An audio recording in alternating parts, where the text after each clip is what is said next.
All right. Good morning, everyone. Madam Clerk, Good morning, Madam Mayor. are you set? We are all ready. Okay. I just wanted to, before we start Wednesday, July 30th council meeting, I would ask everyone to please join us in a moment of silence. Monday was incredibly heartbreaking and senseless, and I just want, the victims and the families to know that we are thinking of them here at the City of Reno. And like I try to remind a lot of people that our lives are incredibly fragile, and to reach out to each other more, love each other more, be kind to each other a little bit more.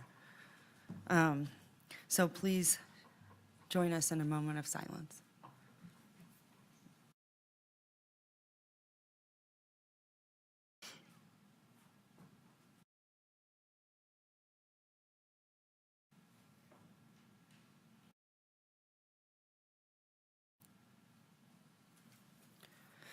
All right, thanks so much.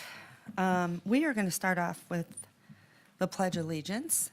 Mr. Torres, are you in the house this morning? Good morning. I would love for you to lead us in the pledge.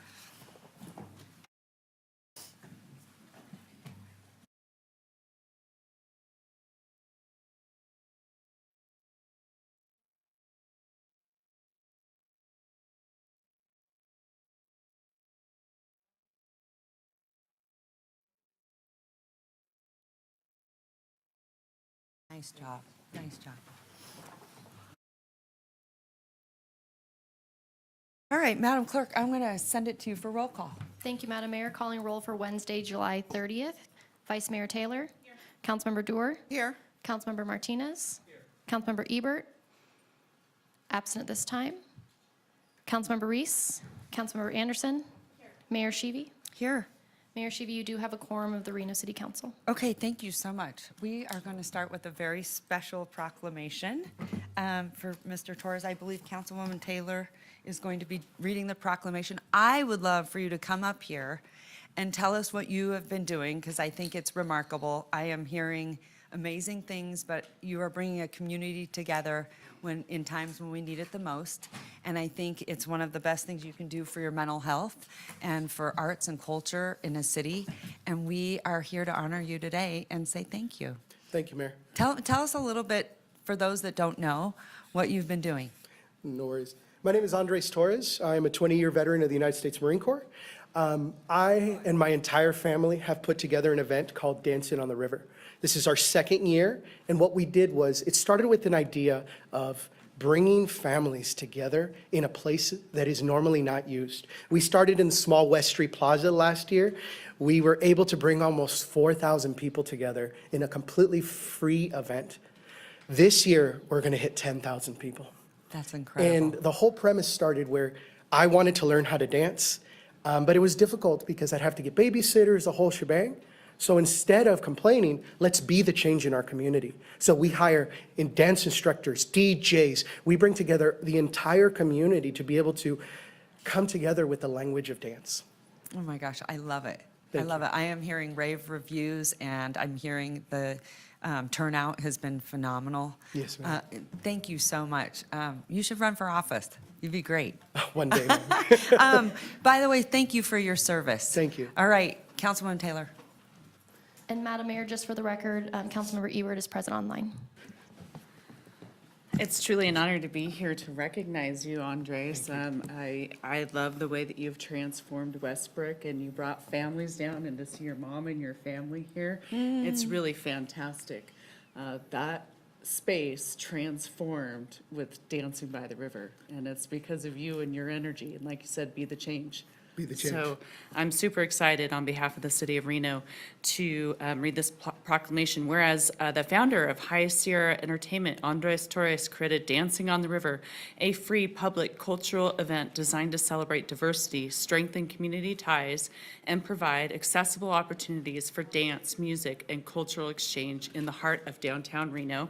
And whereas Dancing on the River is held regularly at City Plaza and has become a cherished tradition for families and residents of all backgrounds, featuring live performances, inclusive dance instruction, local food vendors, and a joyful, welcoming atmosphere that fosters social connection and cultural pride.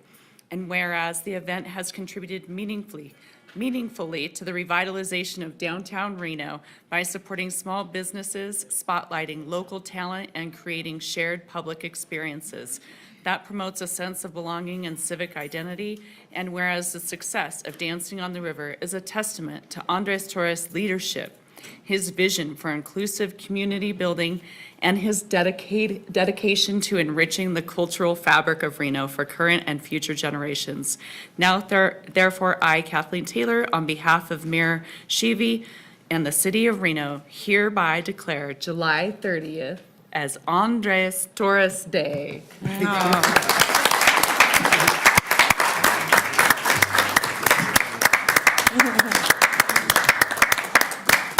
up here? Please. Want to bring your family up? Please, Come on, let's do it. come on. Give a step seal to the mayor. I love it. Nice. Here you go. Oh, Nice. thank you so much, man. You're excited. We're excited. Who wants to hold it? All right. Like that. This is Mom. This is the entire Dancing on the River team right here. All right, ready? 1, 2, 3. Perfect. Thank you so much.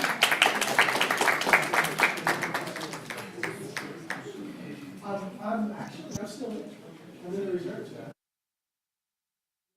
Concord, California. I'm actually, I teach cybersecurity.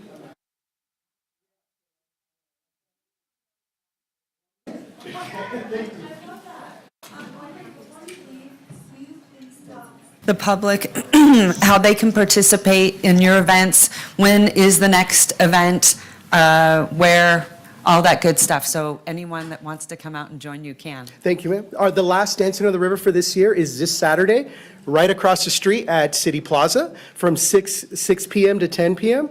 It is completely free. It will continue to be free. We're actually planning for next year of how we can bring together our community. It's, this vision has morphed from where I became a DJ just to help my local VFW to bring in money. And then it became, I spoke with the special events team, and I said, I have an idea. And they came to me and said, let's see how we can make it happen. So I'm very thankful to everybody at the City of Reno. Thank you so much. That's so incredible. Thank you. Well, thank you for what you are doing and your service. Thank you so much. Thank you, ma'am.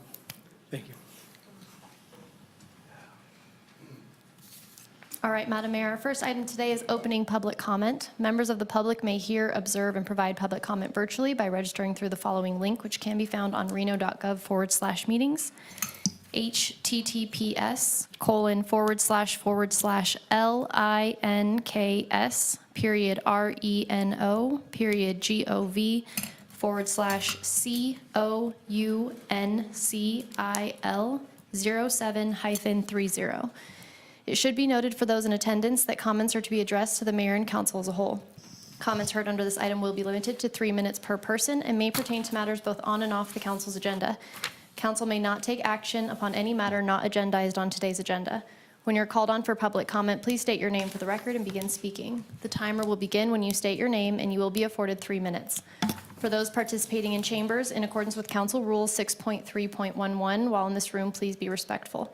Disruptive behavior from audience members like clapping, yelling, whistling, etc., which impede the meeting, may result in a warning issued by the presiding officer. If the behavior continues, you may be removed from chambers. If you're an attendee in the Zoom meeting and would like to make public comment, please raise your hand at this time. Our first public commenter is Jerry Mifsud, followed by Tammy Holtstill, followed by Terry Brooks. All right, Jerry, where'd you go? Oh, there you are. Come on up. There I am. You need bigger letters for seniors. I can't read any. I can't read them either, so don't feel left out. I need bigger letters, too. You're so young, Mayor Shivi.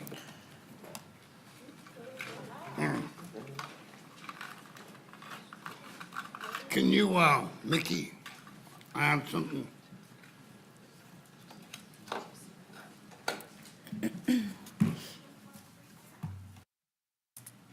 Mickey, no, the other way.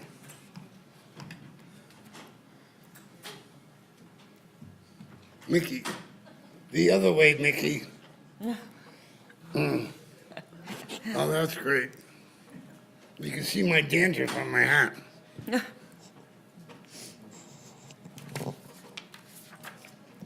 I'm back.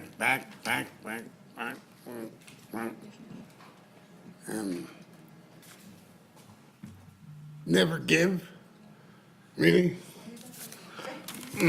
Okay. There we go. Thank you for your service. Welcome home, son. We should say that to every Vietnam vet whenever we see them. Welcome home, son. They never heard that. God bless them.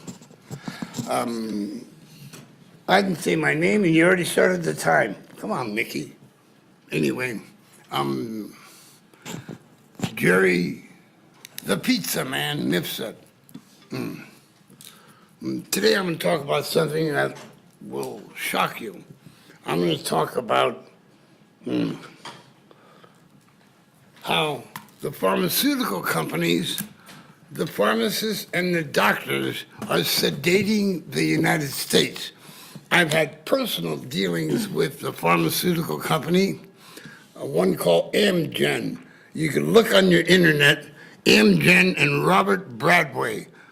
Mr. Bradway ran from me when I went after him because he tried to blackmail me. But they are sedating this country.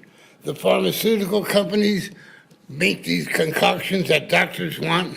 They send their representative out to the pharmacist, who then calls up the doctors, and the doctors are given these new pills, plus a whole bunch of other pills that they're given, because the pharmaceutical companies have plenty of extra pills to be passing around.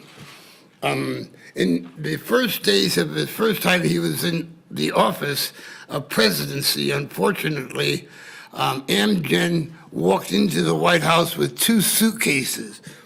Imagine what was in those suitcases for President Rump. Money. That's what it's about. And excuse my disrespect for the president, not the presidency. I've been through Richard Nixon. I believe I'm seeing that all over again. But watch that guy, because he's only after himself and his name and what have you. But watch your doctors. Question your doctors. Don't let more than one doctor give you a prescription you not know, your doctors not know that all the different prescriptions you're taking. My fellow seniors, please watch out, okay? As far as anything else goes, how do I look, Mayor Chibi? Wonderful? Oh, well, Devin Reese, nice to see you. Miguel, nice to see you. Brandy, thank you for the advice of being a future grandfather in about 6 weeks. My son said you got to look like a grandfather and smell like one. What's a grandfather smell like? I want to thank you very much for me taking up way too much of your time. You're fine. All right. Thank you. Bye, Jerry. Have a good day. Thank you, Hillary. Tammy Holtstill, followed by Terry Brooks, followed by Amber Terry. Thank you, Nathan, for the ascot. Nathan gave me an ascot.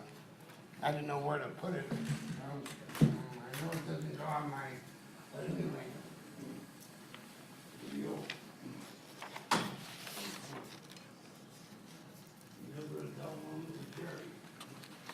Hi, Tammy.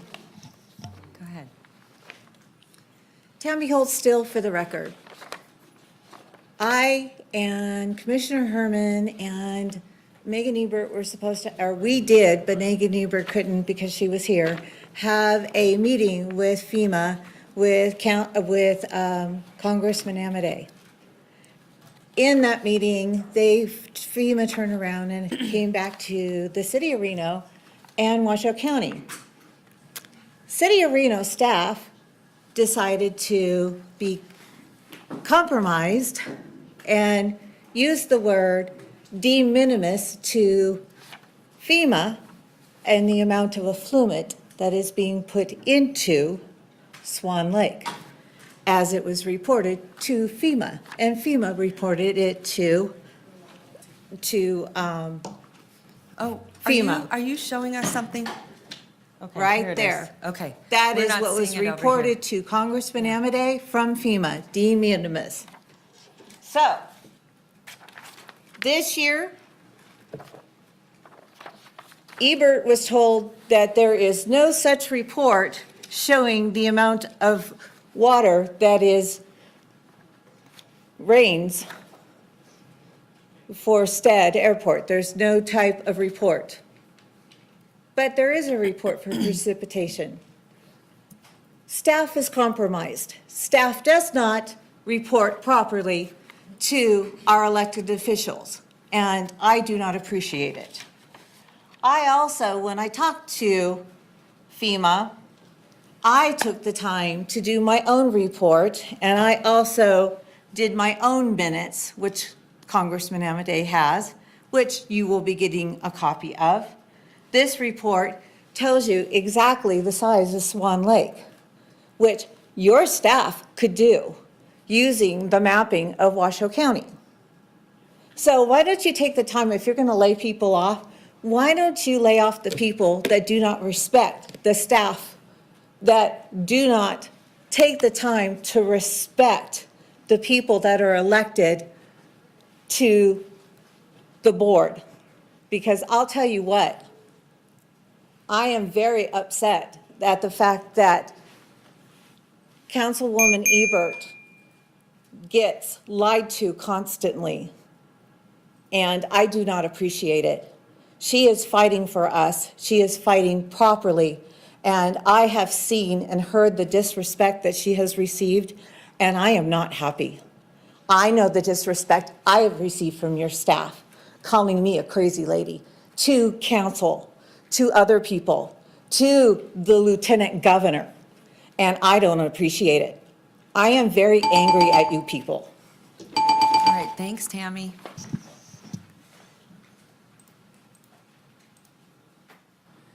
Terry Brooks, followed by Amber Terry, followed by Ben Beckham. Good morning. It's me, Terry Brooks, again. And today I'd like to share with you my thoughts on nutrition while employed and what seniors go through.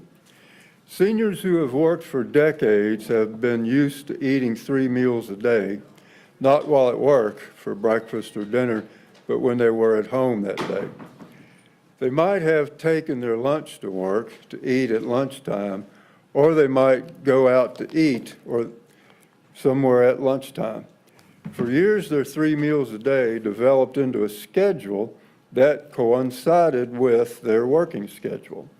They'd eat breakfast early in the morning so they wouldn't be late for work, and their appetite would be satisfied by the time they got to work. They'd usually get a 1-hour break when it was time for lunch, and they wouldn't be late for work coming back from lunch. Then when they'd finally get off work and then get to go home, they might enjoy a few snacks while they were at home. And after munching on such snacks, it would be time for dinner. They would relax and watch TV at home while eating their delicious dinner. Few people ate snacks while they were at work. Some jobs wouldn't even allow eating snacks at work. Eating 3 meals a day is actually very healthy, and eating on regular schedule is also very healthy. Being active between breakfast and lunch, and between lunch and dinner is healthy, and then getting a good night's sleep after dinner is healthy. Eating a variety of foods is very healthy, and eating similar types of food daily is also very healthy. But while you're working for decades, you may develop the desire to eat whatever, wherever, whenever you want when you retire. I would like to thank you all for listening to me today, and I look forward to coming back if I'm not eating a meal that day. Thank you. Thank you, Terry. Amber Cherry, followed by Ben Beckham, followed by David Shakar. Good morning. My name is Amber Terry, for the record. And I want to thank you guys for what you do, especially Mayor. I've never done something like this. I was a classroom teacher, so I advocated for my students to always stand up when you feel a need. This morning, we have heard love from dancing, they left. We've heard love with dance. We have heard fear and concern from Jerry. We have heard anguish and frustration, and we just heard care for seniors. What I'm going to bring to you is a sense of urgency with the quintessential 5 horn alarm like we would hear with a fire engine, right? So the 5 depresses of the horn. And thank you for the accommodations. This is, all right. You're fine, just take your time. Thank you. So I'm a lifelong native, a resident, or not lifelong resident, I'm a Nevada native.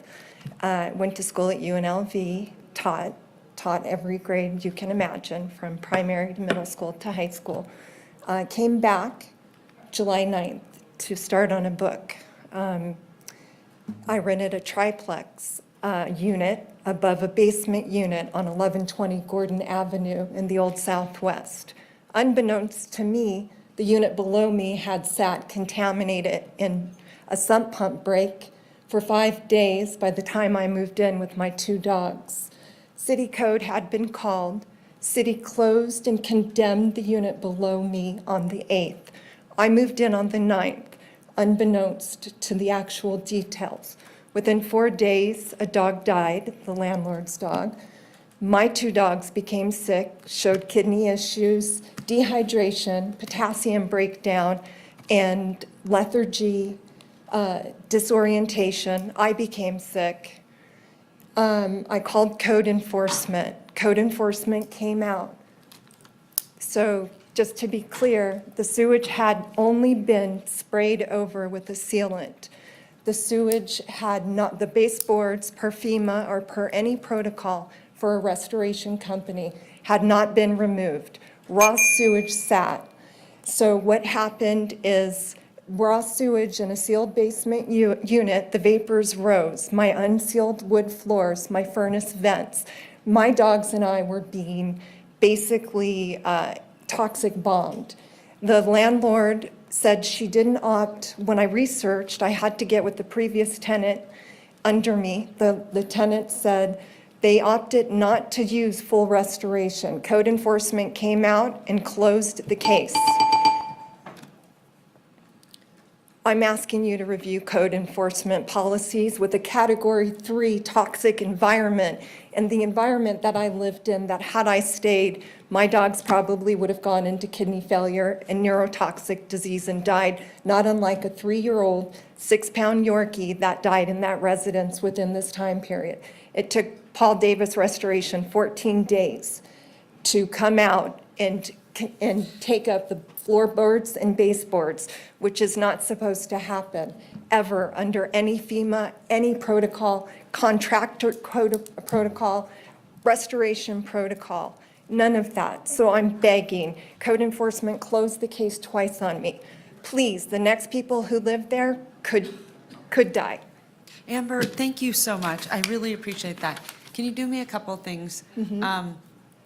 I need you to leave me your contact information, your address with the clerk, and then also I want to find out a little bit about the health department, if they were called. They were, and they told me code enforcement was with it. I called the fire department. Todd Inglesby said, don't go in that unit because you only have a window ventilation. You don't have an HVAC, you're recirculating toxins in your house. Okay. And I said, can you bring the fire truck? Can hazmat come? No, we can't do that. You have to have the landlord do it. She refused. Paul Davis came and stood outside my door and said, Can you also leave me the landlord's name?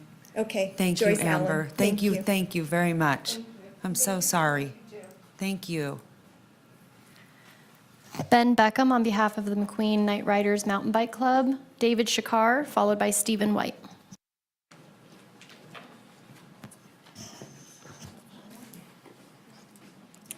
Hi, my name is Ben Beckham. I'm here representing the McQueen Night Riders. I'm currently the board president of the Night Riders.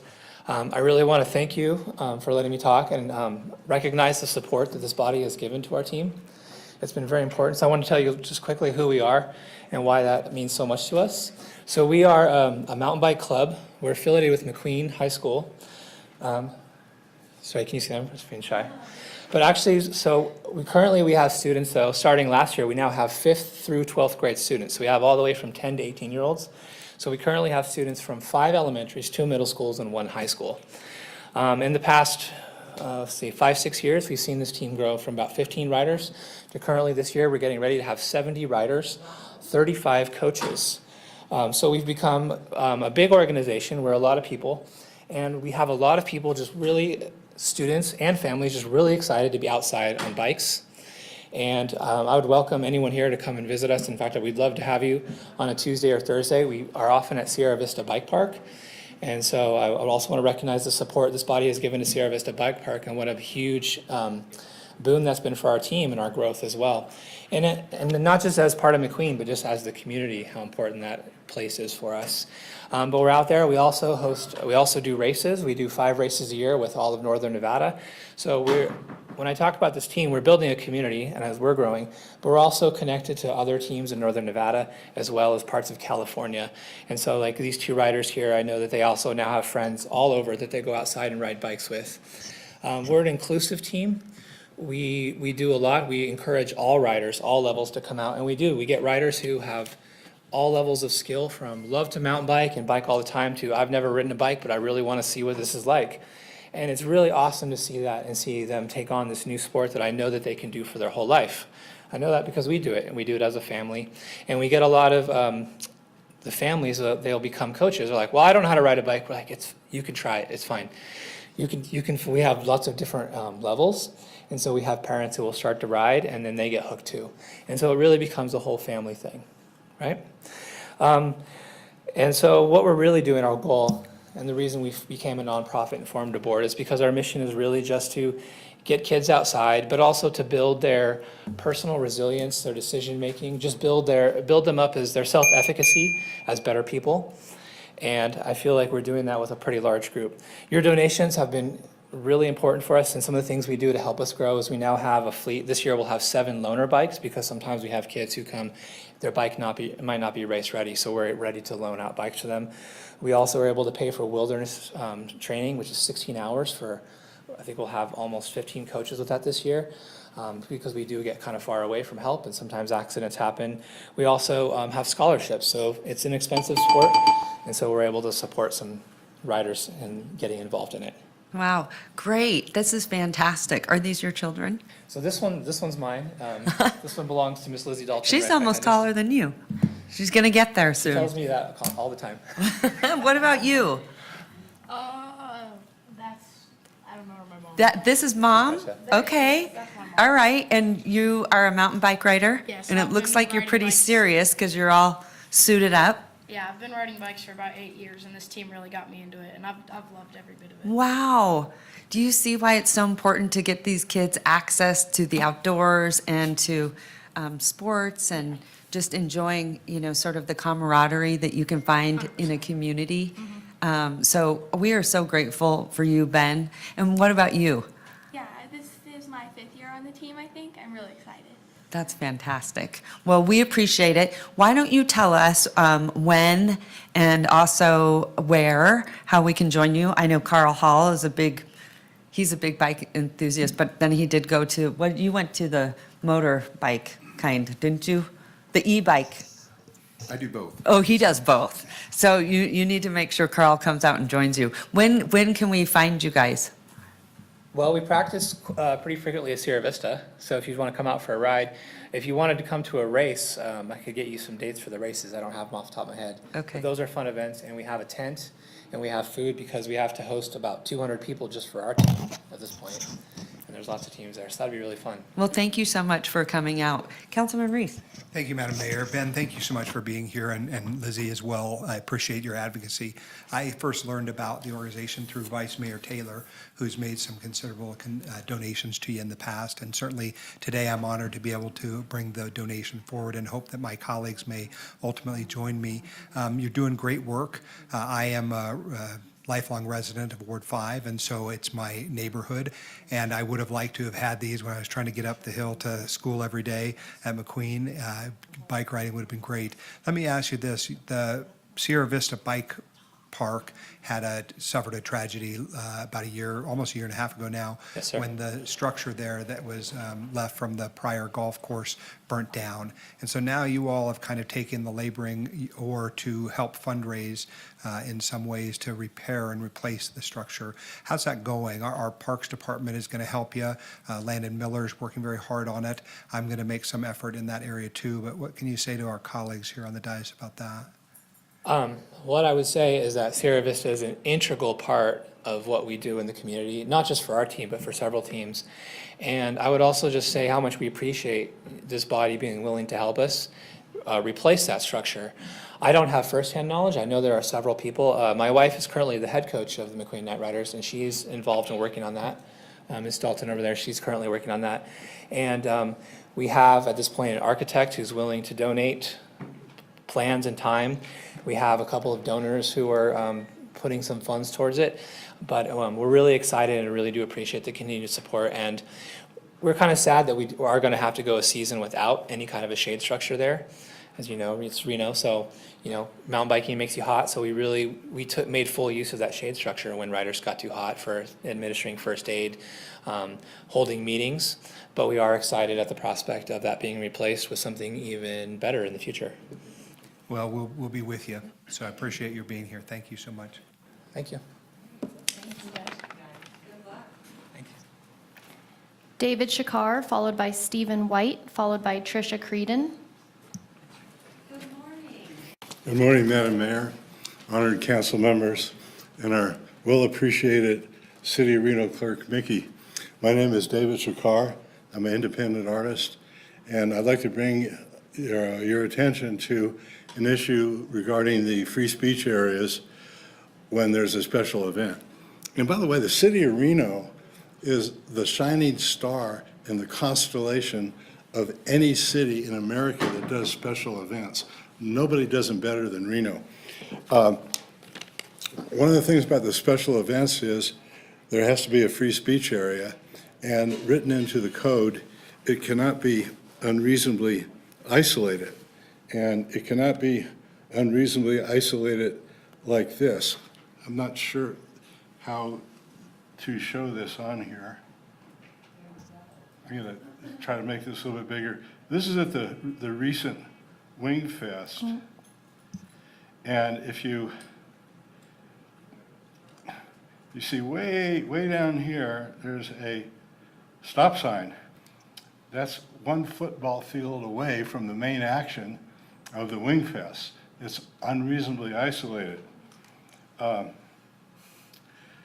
So I got to the Wing Fest early so I could figure out a spot to set up my easel and draw people's pictures.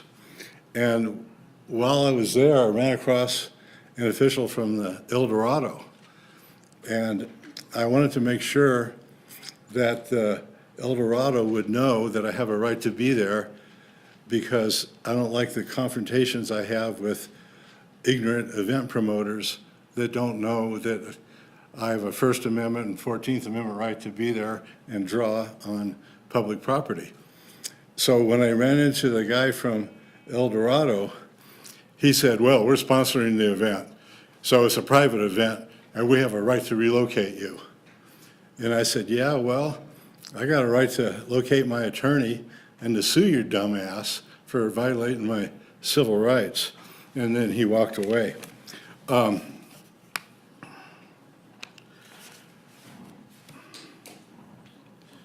The free speech areas are not just the area that could be located inside a special event. If the special event is in a public area where they're using the the streets and the public sidewalks, that's a free speech area.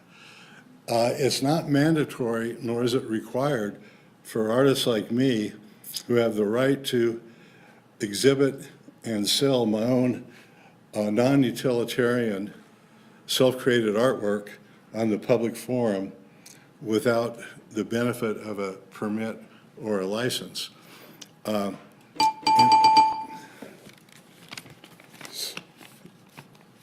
So thank you for being attentive to the issues about free speech area. I hope that the event promoters can realize that artists like me are not required to be in the free speech area, especially when it's unreasonably isolated. This free speech area was one football field away from the main action. And there's no disrespect to the event promoters. They all seem to be pretty good people. They're just ignorant about what the law is. And I did speak to our team last time, and we're going to make sure that we're educating much better and holding their hand so they understand the law and the rights of artists. So thank you, my friend. thank you, Mayor. Stephen White, followed by Tricia Creedon. Mr. White, good morning.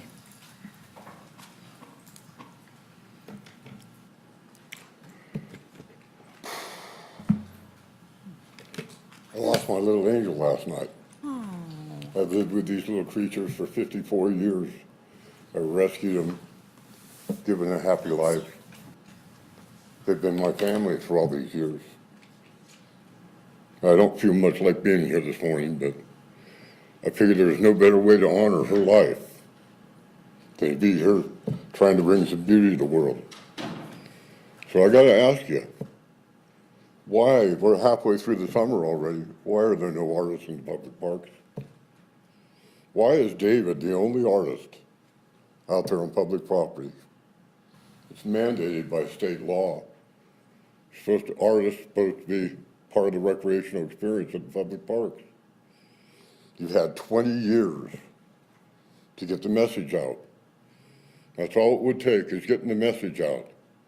Letting people know that they have this right to be out in the public parks displaying and selling their artwork. Fine art, not crafts, fine artwork, paintings, drawings, sculpture, photography, music, theater, dance.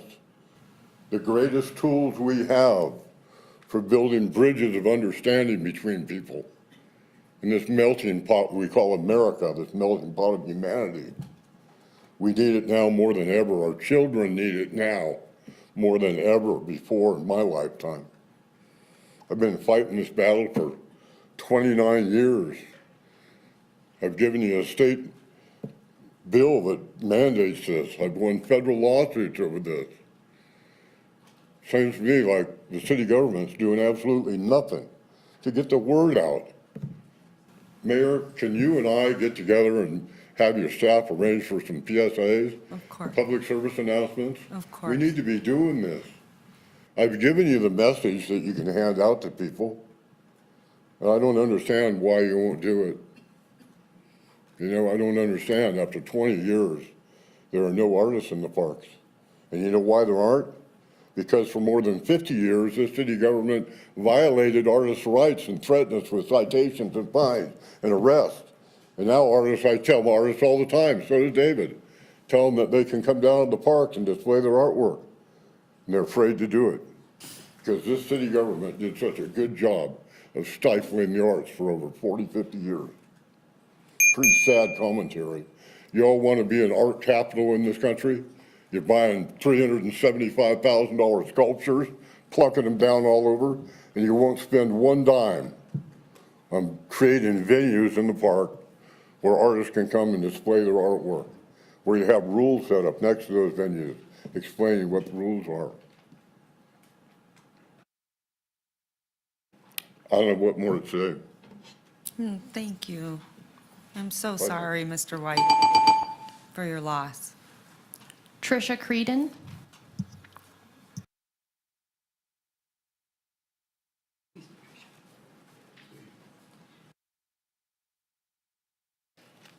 Hi, my name is Tricia Creedon. I did not think that I was going to say anything, but I think I want to touch on some of the free speech stuff. I've been participating in some of the protests against ICE. I don't know if that you guys can see any of that. I want to bring attention to the disappeared. I'm not sure if you're aware, because I'm not sure what happens here, but the government has given a lot of money to ICE to illegally kidnap and detain brown people. I myself was at a permitted event, much like he said, off, in the back where nobody can see us, and witnessed a swarm of masked agents circling my son, who's brown and born here. I don't know what the intention is. Is it to get information off of phones? But we have every right to be out there. I have attended an event at the courthouse where we have been given a permit and had the sprinklers turned on us. We are given an hour on Tuesdays, and you do yard work. So I don't know what you guys are doing. The gentleman that you guys gave an award to, please protect him, because right now his event is on radar for ICE. Okay, that's what they're doing. So you guys take these. Okay, this is a disappeared, and do whatever it is that you guys do. Please protect the brown people. Thank you.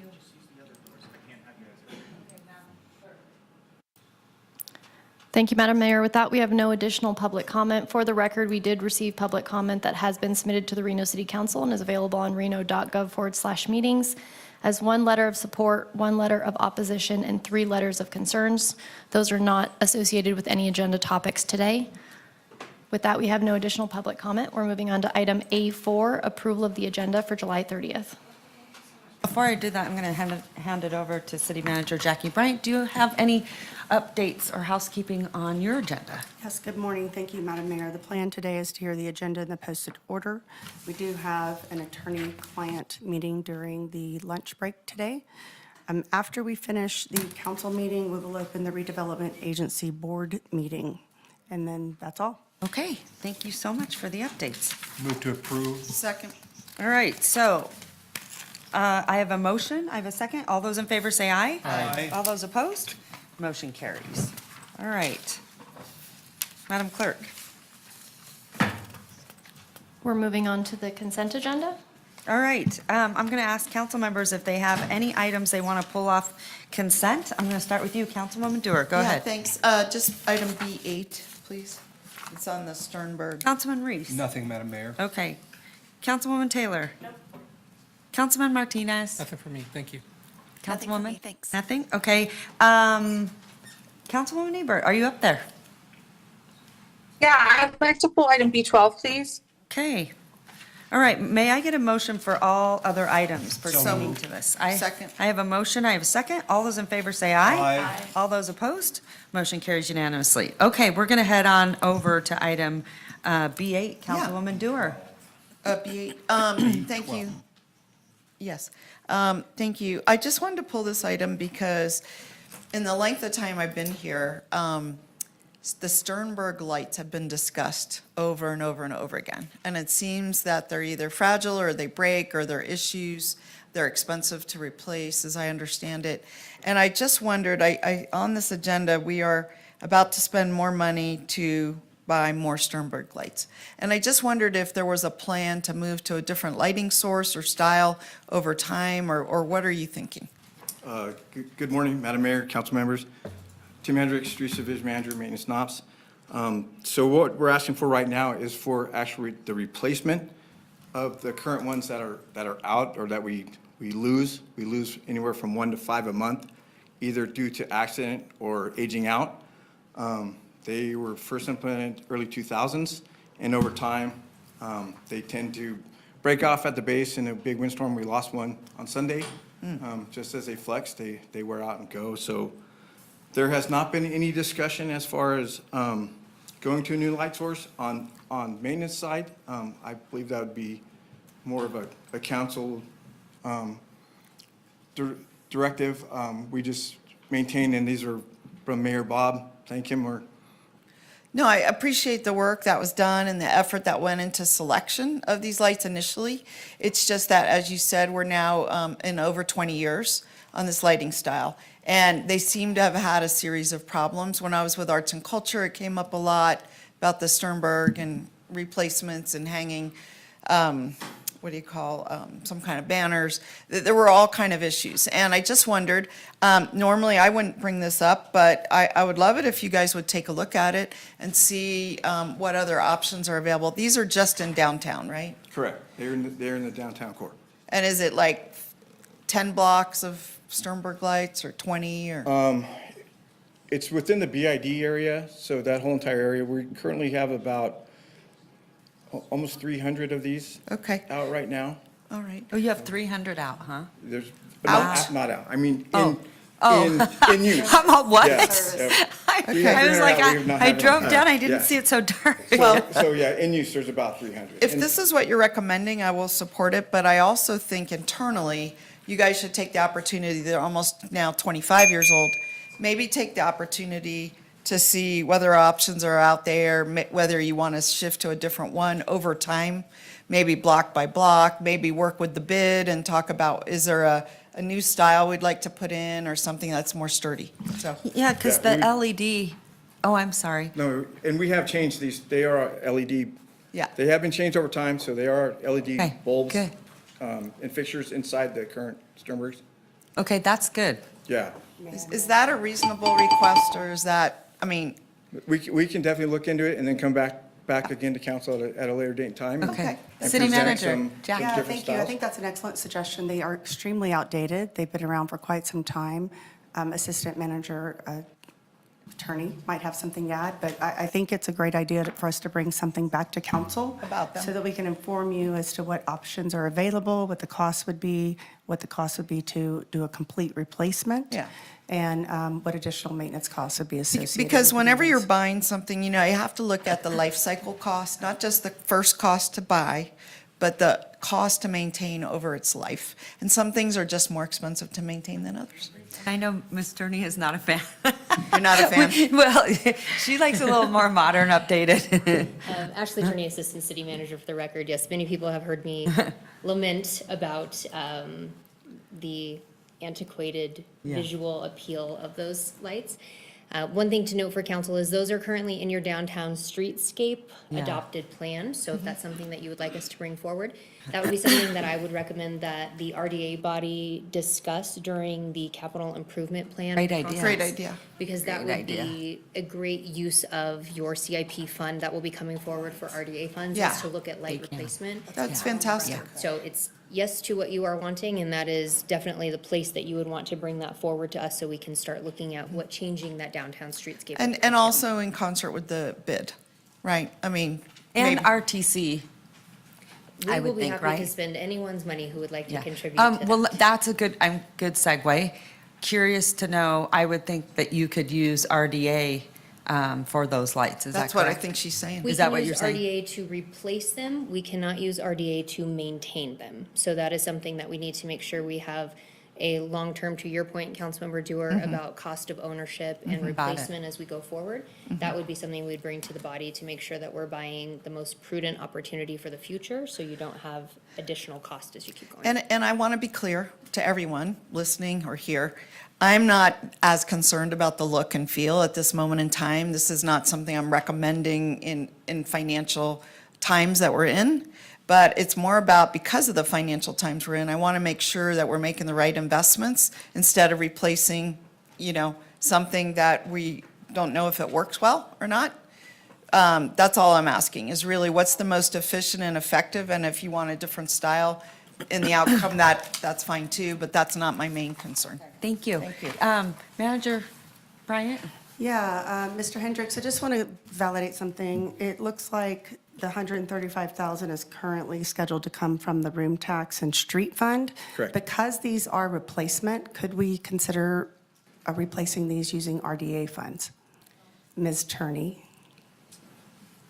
Ashley Turney, Assistant City Manager for the record. I would say that that would not be, we'll confirm with legal, but I would say that would not be an allowable use of your redevelopment funds because these are not full replacement. They are essentially a maintenance item. because No, but they've if we been damaged. replace them, I think is what you were If asking. you replace all of them, So we would have to replace all to cover Every by single- RDA, but if I replace 15, it's not going to be covered? no, because that's a maintenance function, because you're not replacing them to completely change out the capital Okay. component. But it It's could- just fixing more of It what you could be have. over time, though. You don't have to replace every light in one day. You could have a 5-year replacement plan, you know, and I think that might meet the RDA requirements. And I think there's some flexibility with the room tax, maybe? You have To have flexibility a with room plan, tax. to your point? I think this is a great discussion. Yeah, great discussion. But I want to thank you, Travis, for putting LED in there. Good job. Well, that was a combination effort working with Kerry Koski's team. Yeah, good job. It was a group effort. Yeah. Thank you so much. Mr. Truhill, will you do name and title for the record, please? I apologize, Madam Clerk. I'm Travis Truhill, Director of Maintenance and Operations. So can we bring this back? I would like not to vote on this right now. Oh, okay, sure. Or we could motion to, go ahead, Councilman Reese. Madam Mayor, if I may, please, just, Mr. Hendricks, Mr. Truhill, thank you so much for the opportunity to have this discussion. As I understood it, the item was about $135,000 from the room tax and street fund that would be used to replace Sternberg lights that had been damaged or aged out. And so I think what I'm hearing my colleagues say is we are concerned that we are not fans of Sternbergs, and nor are you, I'm told. And so our reluctance is to spend $135,000 on something that we might otherwise prefer be replaced.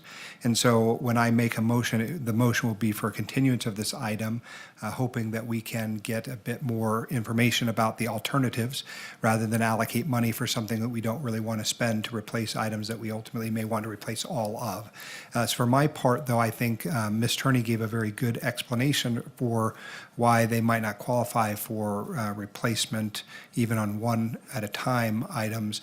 But what I'm looking for is perhaps we can go to our RDA council and ask for a new analysis of that issue.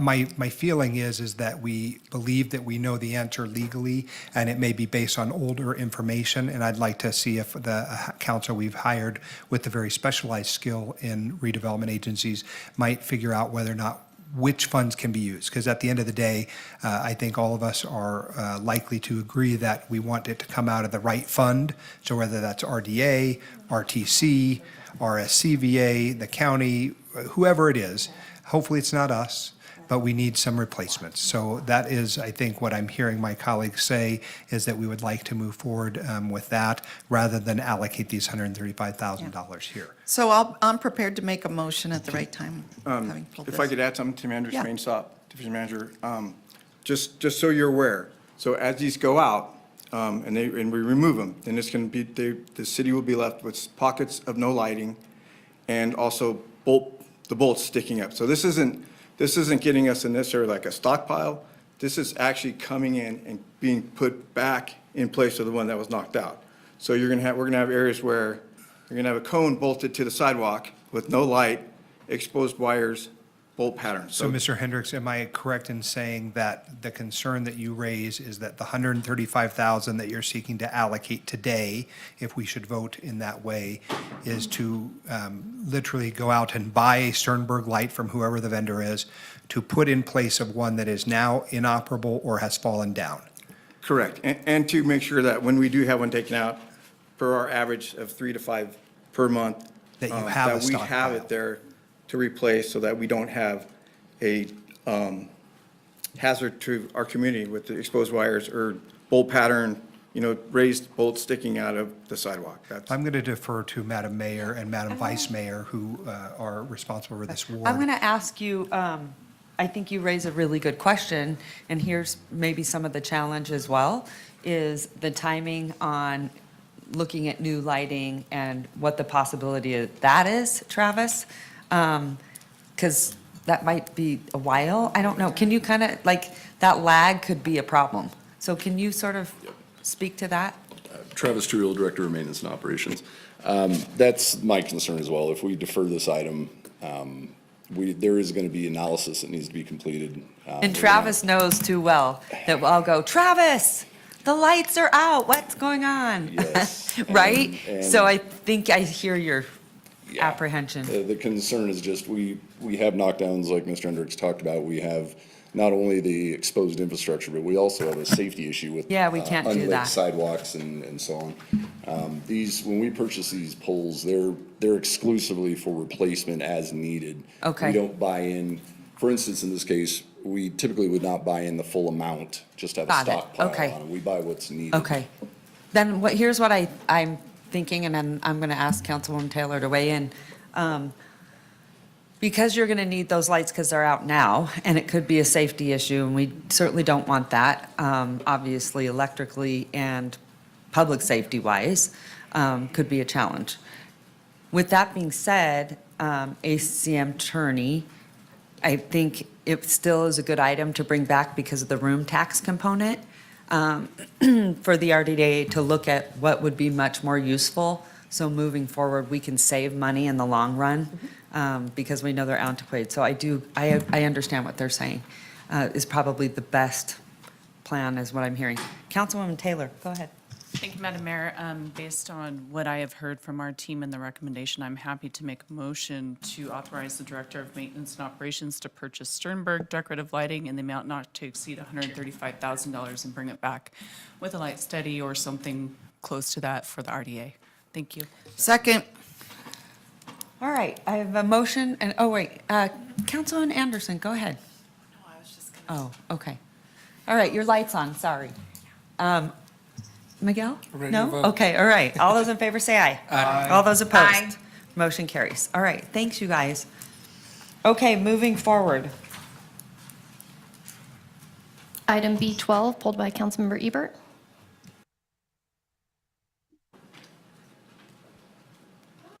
Hi. Hi, Matt Taylor, Assistant Finance Director for the City of Reno.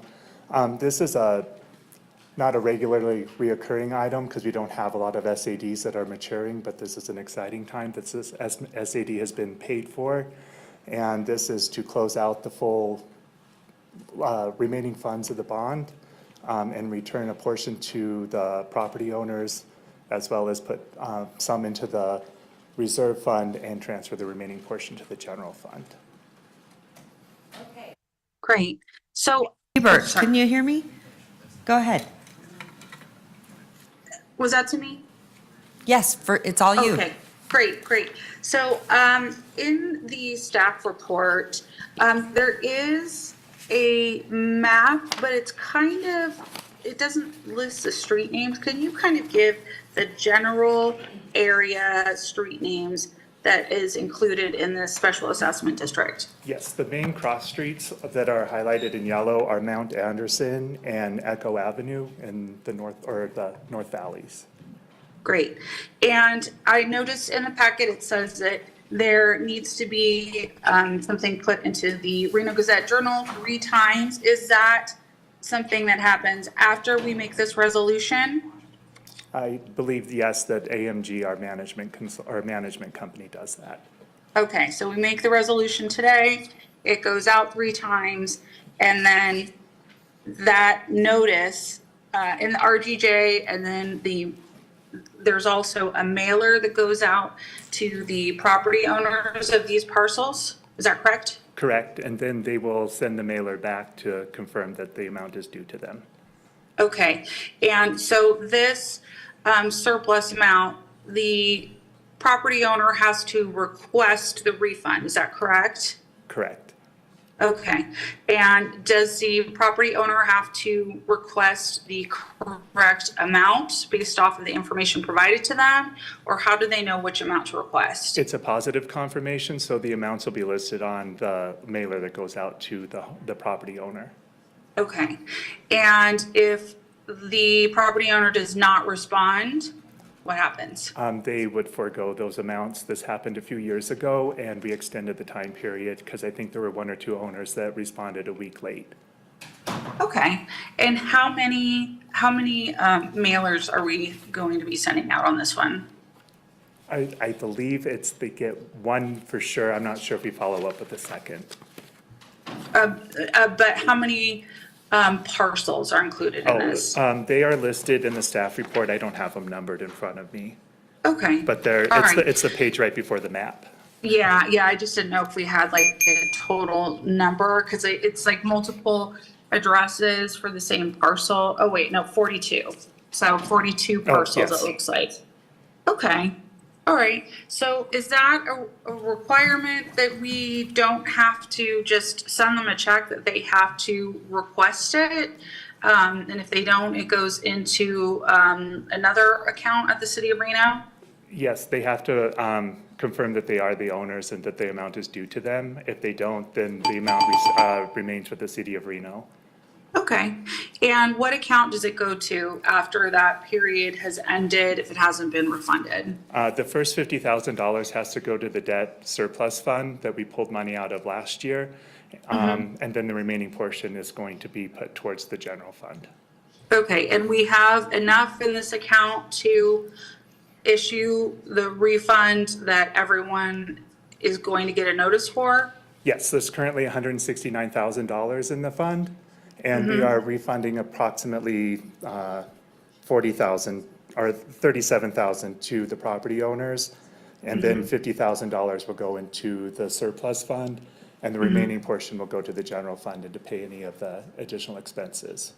Okay, and what kind of additional expenses would there have been on this? We have to pay AMG, the management company, to complete all of the process, and then there was some staff time associated with it. In total, it was $7,300. Okay, all right. Well, I think that's it for me, unless anybody else has any questions. No? All right, so Can I get a I motion? will move to adopt the resolution. Okay, thank you. I have a motion. I have a second. All those in favor say aye. Aye. All those opposed? Motion carries unanimously. All right, Madam Clerk. Thanks, Madam Mayor. Moving on to item C1. Okay, do we have any public comment on this item? We do have one public commenter registered. Okay, great. Bob Listener. Come on up, Mr. Listener.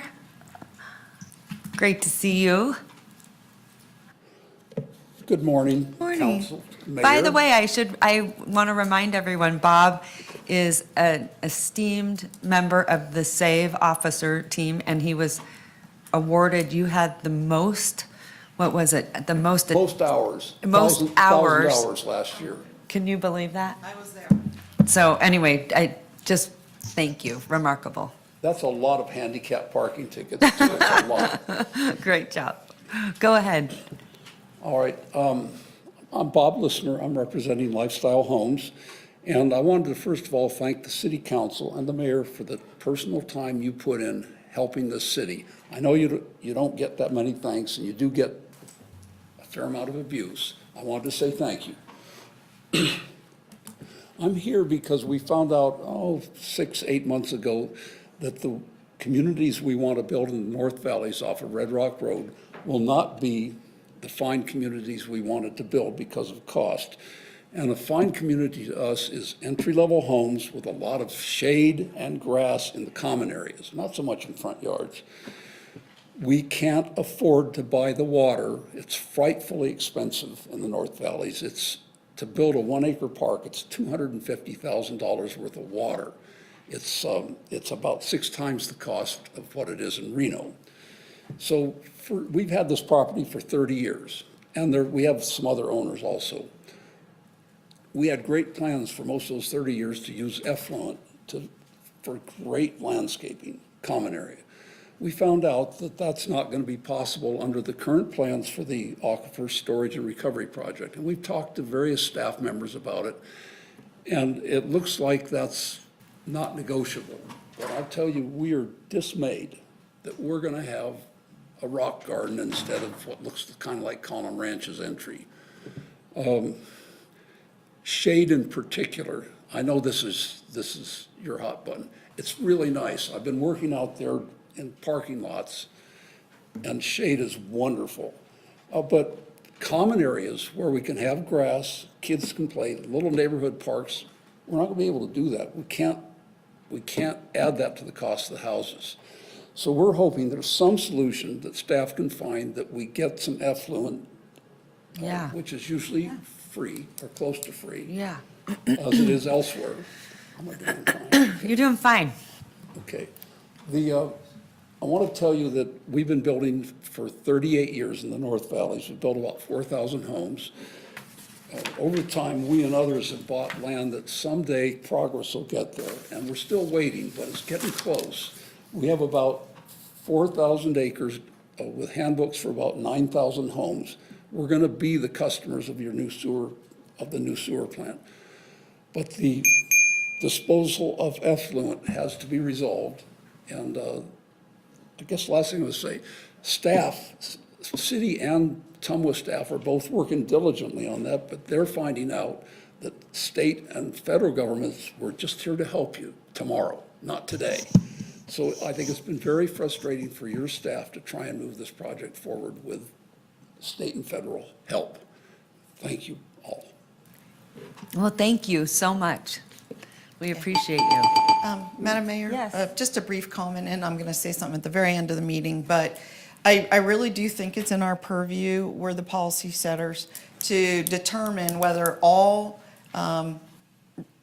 sewage should go to the new plant to create new water, or some of it should be reserved for reclaimed water for use for parks, open space, and those kind of things. That's a policy that we can establish. So at the end of the meeting, I just wanted to, while Bob was here, I'll bring it up at the end of the meeting as a future agenda item. Okay. Okay? Thank you so much.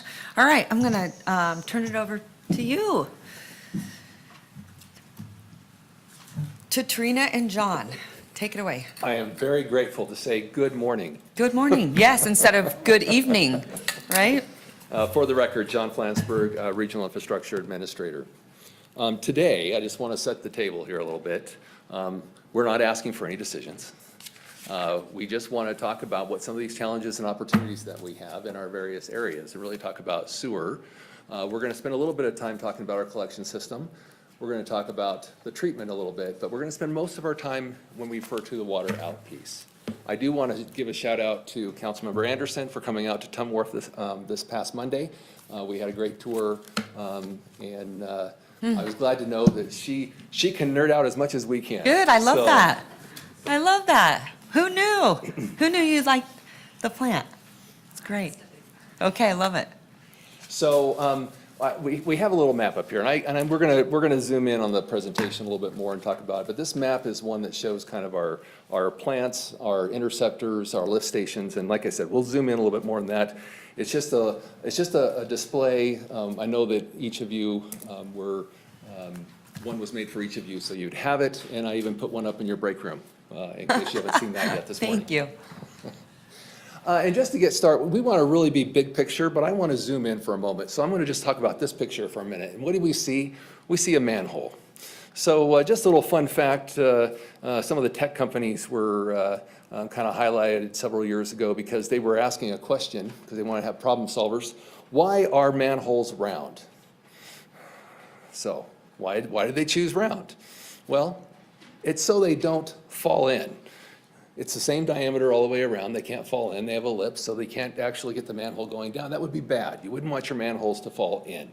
If they were square or they were rectangle, they would turn on their axis and you'd have what we call the hypotenuse, and it could go fall right down and wouldn't work. So they're round.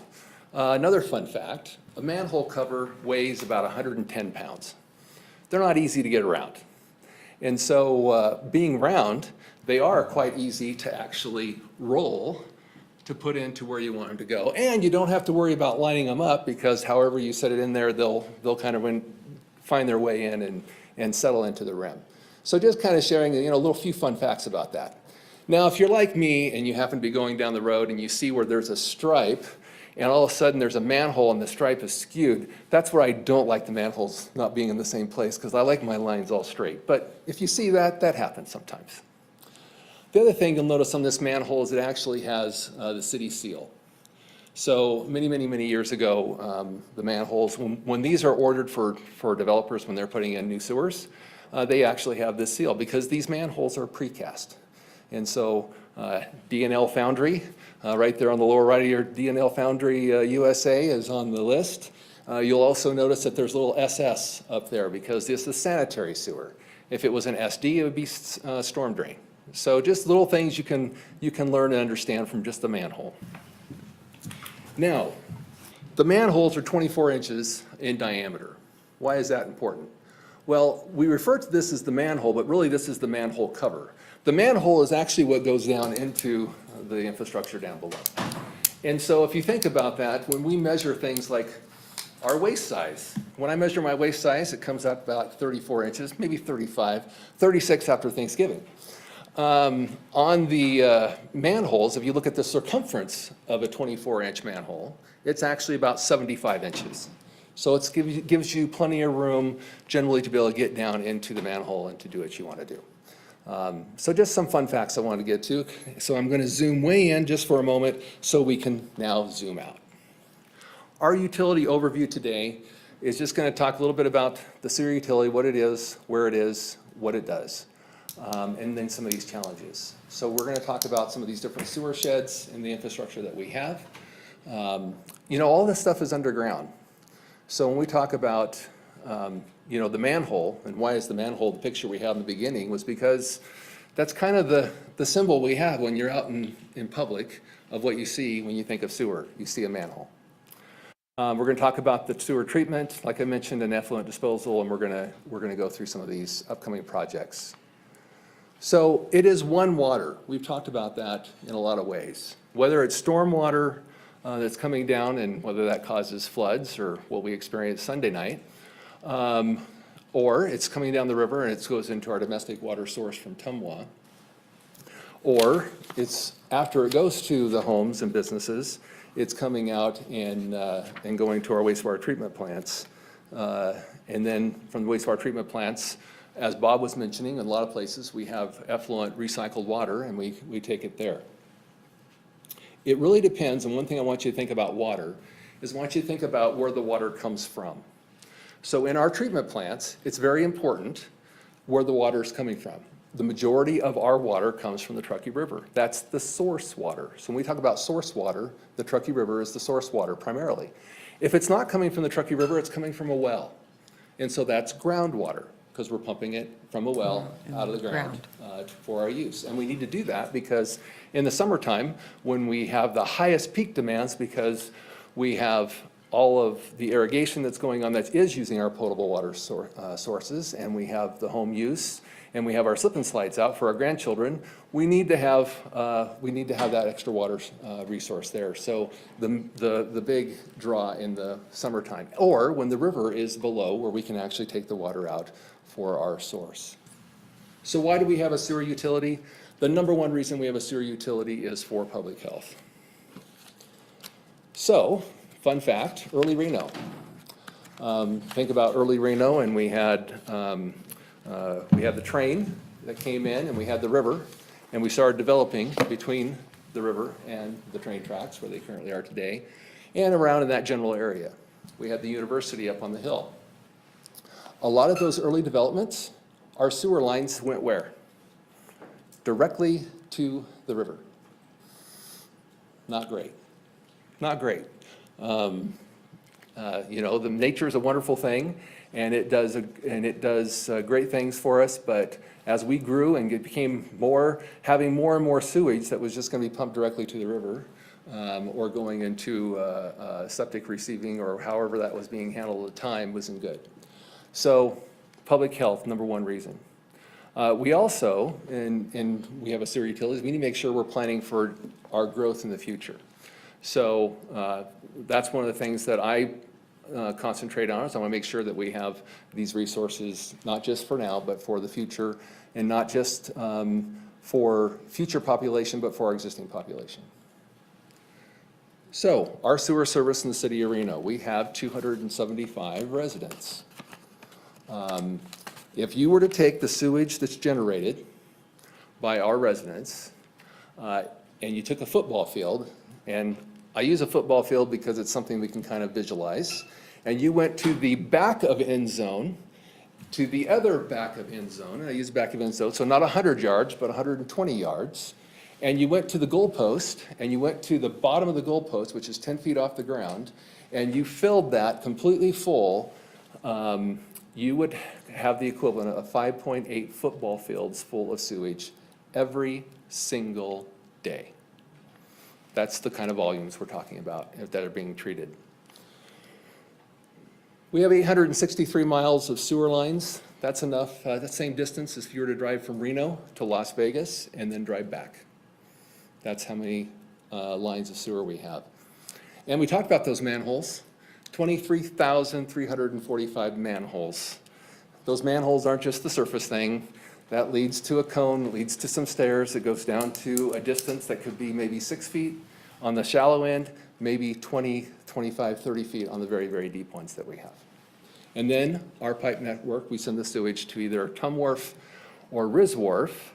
I did not put South Truckee, we call it Tum Wharf, the Truckee Meadows Water Reclamation Facility, or Riz Wharf, the Reno Stead Water Reclamation Facility. I did not put Tum Wharf on here, the South Truckee Meadows plant, because that's operated by Washoe County, but we will talk about it today. So population growth. In the last 25 years, our population has grown by 50%. So that's the kind of numbers we're talking about.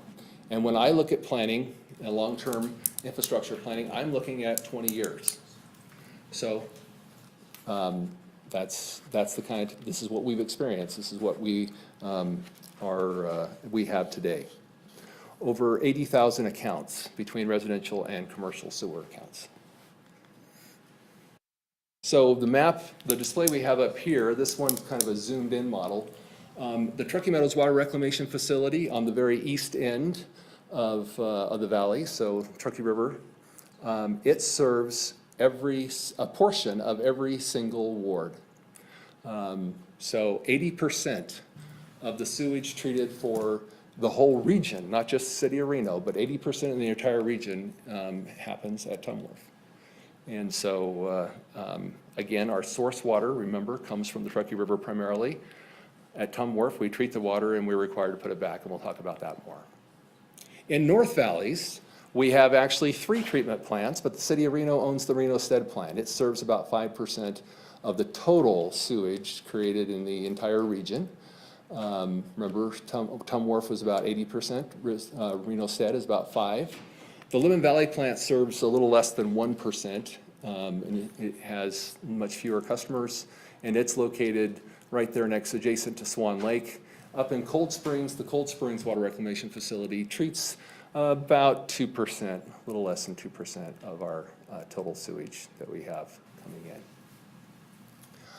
Reno Stead serves, again, it's the larger portion up there in the North Valleys, and it serves primarily the residential and business area around the Stead region.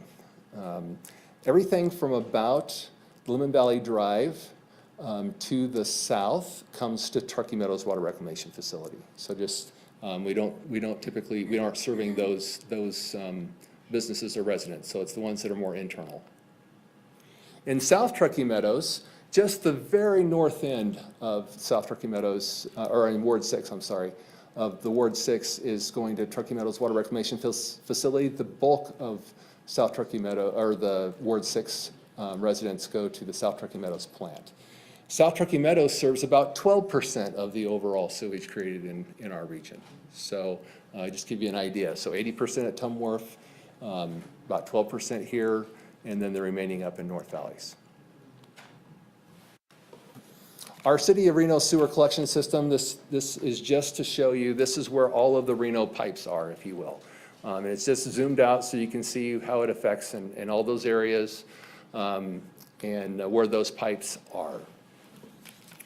I wanted to share a couple things with you. Actually, I'm going to go back one. Do I have any questions? I'll put a little red arrow, I'll put a little red box on the number here. Do I have any questions so far on the presentation? Anything that anybody wants, any questions anybody wants to talk about? I just have one question. Councilwoman Dewar. Yeah, you said that, I guess it's 8%, Reno, Stead, Lemon Valley, Cold Springs, but you said Tom Wharf was 80, so there's a missing like 10 or 12%. South Turkey Meadows does 12%. Okay, South Truckee Meadows, okay, 12%. Thank you. Madam Mayor, just go with right regard ahead. to slide 5. Slide 5 shows Risworth with 2 MGD, and I want to understand the difference between that and the upgrade to 4 MGD. So great question. So the reason it says 30 at Tom Wharf is that's currently what we're treating at Tom Wharf is about 30 million gallons a day. And we're currently treating just over 2 million gallons a day at the Risworth. Yeah, but my understanding is that we've expanded Risworth to be able to treat for That is- another 2, but it's not yet ready to go That's until correct. we have, The water out solution, which we're going to get into. perfect. And Getting ahead of Tom myself. Wharf is actually permitted for 44 million gallons, but currently serving 30. Great question. Other questions thus far? All right. We talked about the collection system, 863 miles, all the way to Las Vegas and back. Talked about the 23,345 manholes. We see them everywhere we go because there's that many. This is a really important slide. I want to spend just a little bit of time here. When I became the Public Works Director in 2009, one of the biggest things we had going on was a crisis in our sewer utility. We didn't have enough money in the sewer utility to be able to do a capital maintenance project. So think about that. We have a sewer line that needs to be rehabbed, and we didn't have enough money in there to do the work without going out and bonding for it. That's bad. So I spent some time going through what we had, and the council in 2011 approved a rate increase, 5 years at 8% per year, and then going to the inflation factor thereafter. In 2015 was the last year that we had that 8% increase, and then where it went from there. This map shows the age of the sewer pipes back in 2015. Everything that's black is 60 years or older in this map. So you can imagine, because of how we've grown, right? This is, you can understand, you can see where McCarran is around here, and this is all internal to McCarran. We're our oldest parts of our town, 60-year-old sewers. If it's red, it was between 55 and 59 years, and if it was yellow, it was 50 years. And so the yellow, red, and black, I want you to kind of look at those and kind of see where those are. Now we're going to fast forward 10 years, and we're going to look on the right to 2025. In fact, I can pull this one up of just the 2025 map, and you can see where a lot of the black has disappeared, and now it's blue, the light blue. The light blue is 0 to 19 years. How did that happen? Well, it happened because we spent $129 million on just our collection system. We did that because of all these aging pipes that we had that we needed to replace, we needed to realign, we needed to rehab. And so one of the questions, or one of the things that we'll talk about at another presentation, you're gonna love me, is when we do the public, when we went out and did the public survey on the rate increase that we're looking at, some of the things we got back were, well, where does my money go, right? Well, here's where your money has gone, and here's what it's done for us. We are in a much better shape because of being able to do all this work on the collection system over the last 10 years. And so hopefully, we're probably just not very good about telling the story, right? And so I want to tell the story today. And so if you look at the map, you'll see where some of the yellow before is now red, and some of the red is now black. Well, that's because of the, those areas have continued to age. But we've taken a lot of that black that was in the middle, and we've been able to renew that so that it's like a new pipe. Either it was lined or it was replaced. And so I just think that that's important to know. $129 million, no bonding necessary. All right, lift stations. We've talked about lift stations. You've approved many, many things in lift stations recently and in the past. In fact, in the last 10 years, we've spent $45 million on our lift stations We had some that were in pretty dire straits, so we needed to do something with those. So fun little fact, lift stations, I'm sorry, Councilmember Reese, you have 0 lift stations in Ward 5. So lift stations, of course, are taking the sewage when it's at a low spot, and we need to pump it up to over a high spot and then let it gravity feed back down to the plant. Ward 5 just happens to be uniquely suited so that all the flows go down directly from there, and there is no need for a lift station. Ward 1 has 2 lift stations. Wards 2 and 3 have 7 each. Ward 6 has 1 lift station. Again, some similar. The wastewater treatment plant is situated in the lower spot of that region. And then Ward 4 has the most, and that's 12. And so it isn't that lift stations, are every so much distance we have to have a lift station to do something. It just is all about topography. Now, the really gross picture on the left is some of the things that we have to deal with. So as you can imagine, when water's coming into the wastewater treatment plant, we have screens set up right off the bat to be able to screen stuff out. To get to the lift stations, we also have some screens that we're trying to catch the stuff early, but we get some brag balls and stuff in there and have to take that out. So this is just showing what that is. So those flushable wipes are not that flushable, just to say. Again, $45 million spent in our lift stations in the last 10 years. Truckee Meadows Water Reclamation Facility. So once it gets through our collection system and gets to the treatment plant, it comes into, we're going to just kind of highlight Truckee Meadows here. We're not going to go into a lot of the treatment, but just to say that the general functions are the wastewater comes in, we screen it. We have waste, kind of like that ball that you saw for the lift station. We have that kind of waste that we're screening out right away. It's going in here, and really the full job of the wastewater treatment plant is to separate the solids from the liquid. The solids have its own treatment process, and so in the foreground, lower picture, those are called digesters. That's like your stomach. So once we sit the solids and we move the solids over into the digester side, they reside there for many days, and the gases that come off of the digesters are actually captured, they're cleaned up, and then we run a generator at Tum Wharf to create power. And we create about a little over a third of our power at Tum Wharf from the gas that we get from the solids. If we didn't maximize everything that we have, we would not be as efficient in this operation as we are. The generator system that we have at Tum Wharf that not only creates the power, also creates heat. A major part of a wastewater treatment plant is biological, and so we have bugs, organisms, that are doing their treatment. They like it when it's warm. They don't like it cold.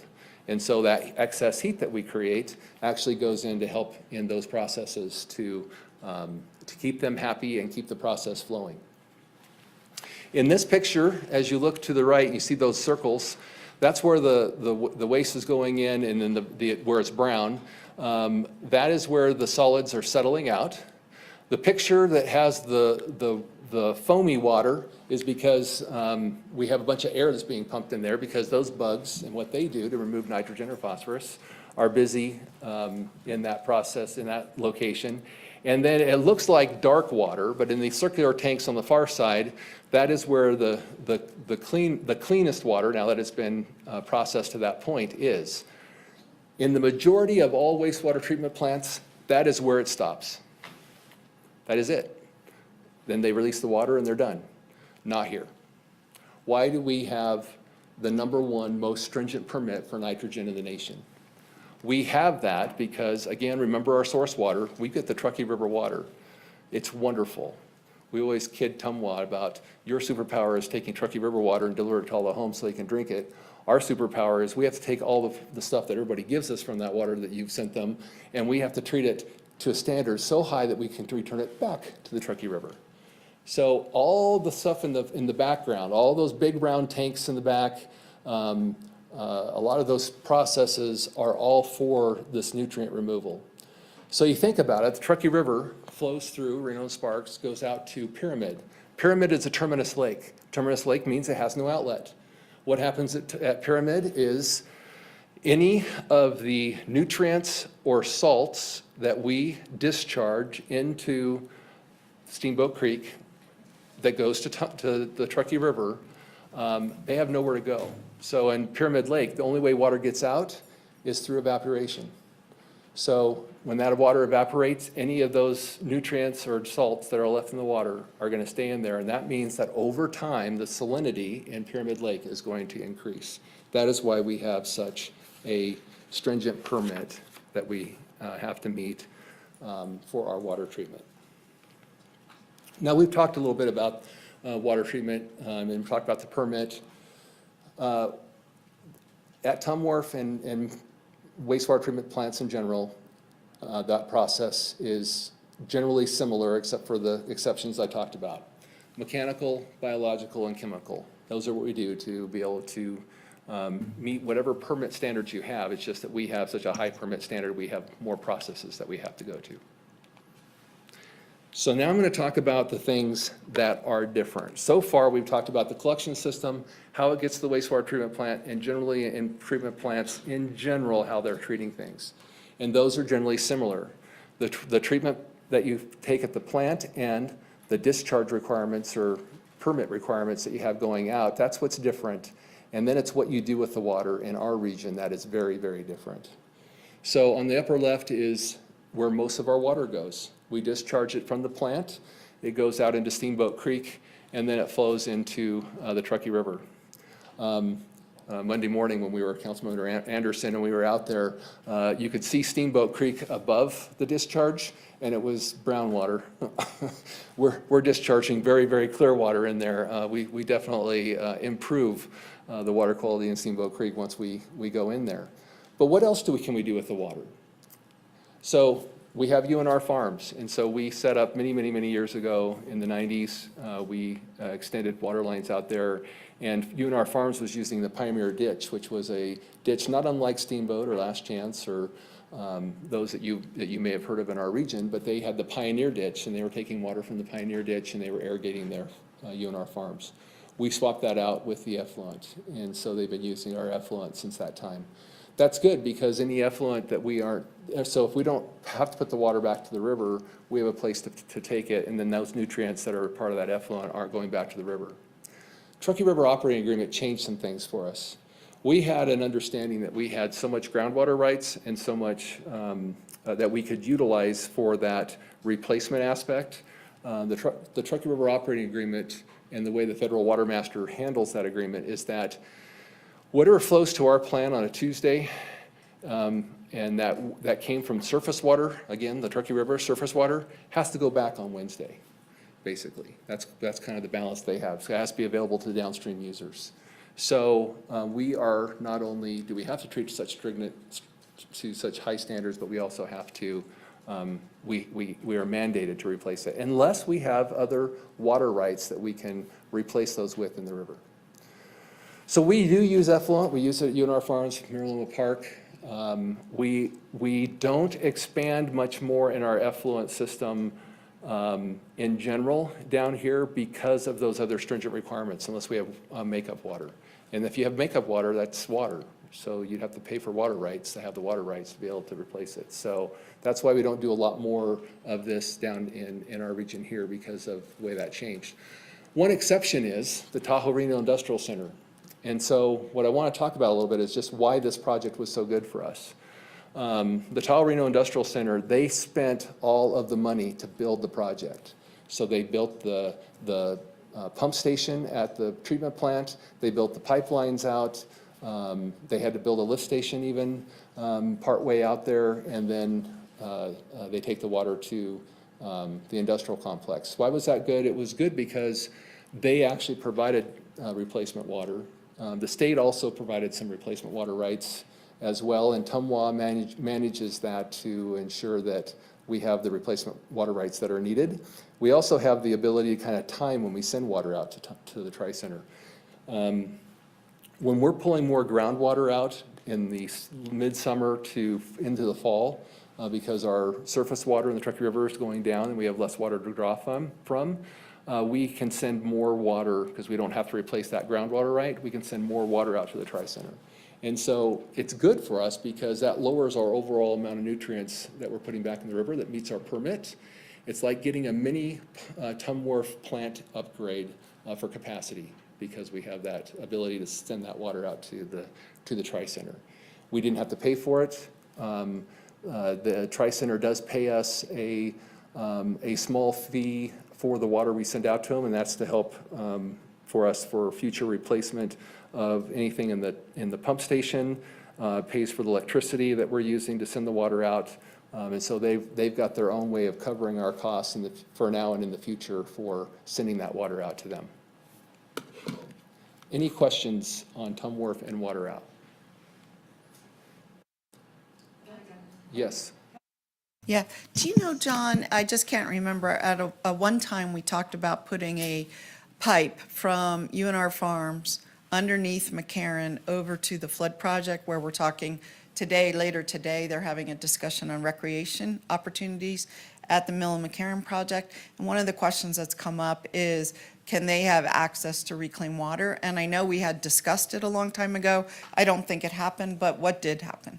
Yeah, so there is a pipeline that we do have access, there is a sleeve that was placed under McCarran, so we will have access to get effluent, and it is anticipated that we would use effluent in that area. For But any again, parks over yeah, there? for any turf Because that will fields, things probably like come that. up later today Sure, at 3. And so I sure. just wanted to And that- understand the connection here. And that'll just mean that we have to make sure that within our water rights and within our groundwater rights and things that we conserve it, and we'll work with we work with TUMWA to make sure that they satisfy those with the Federal Water Master. And one other question. I know that, I believe there was a comment earlier that we give reclaimed water away for free.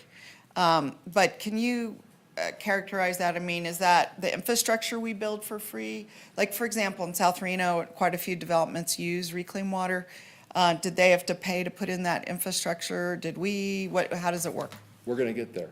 Oh, that's part of your, But at Tum Wharf, yes, we did pay for the infrastructure going out UNR Farms and out to Rosewood Lakes Golf Course and out to Mariloma.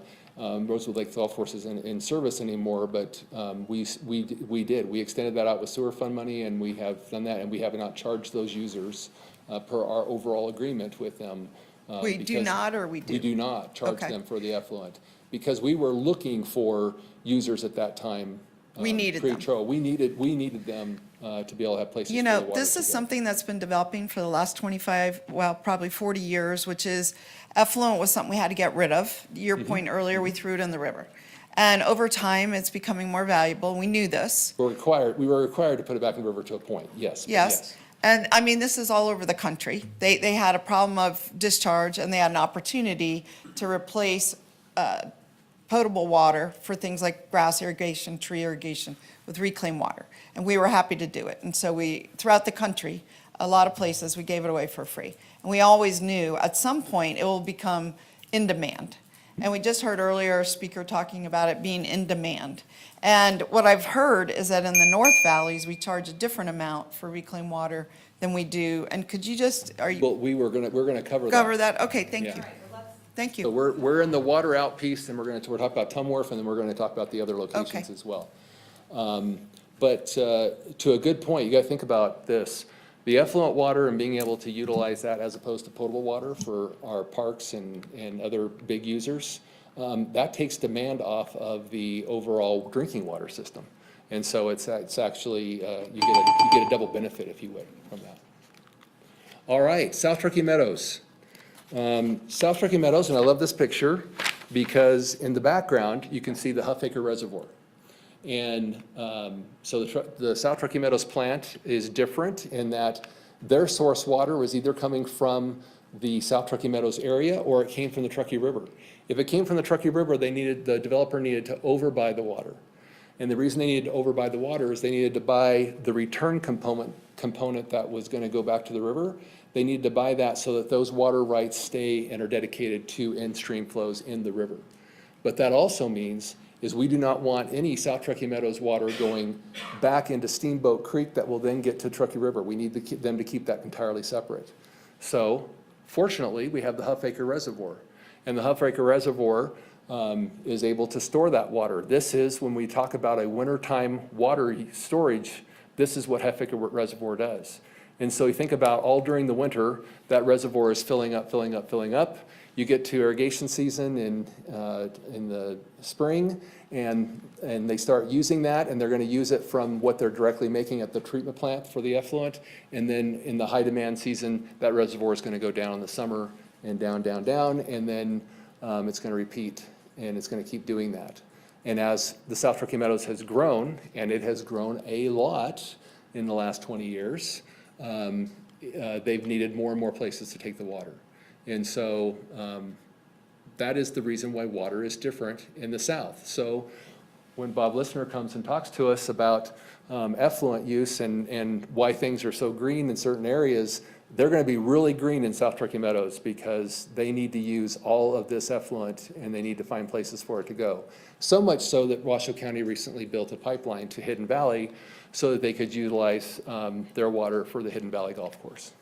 And so, again, it's just a difference of where you are and what you have to do with the water. Here, we do not want any water going back to the Truckee River, so they need to find users for it to go.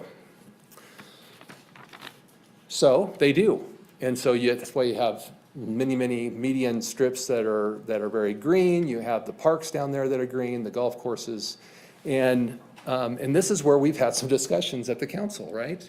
And Washoe County so much needs places for this to go that they actually changed their policy a few years back, and they stopped charging for the effluent water. And so the golf courses, our parks, we benefit because our parks get free water. All the effluent water is of no charge. When they first set it up, they were charging for that water. Now, those costs didn't go away. Those costs are still there. So they've moved those costs to the sewer users. And so that's just the way that they look at how they're doing the water. They're charging the sewer users instead of the water users for this effluent. Reno Stead.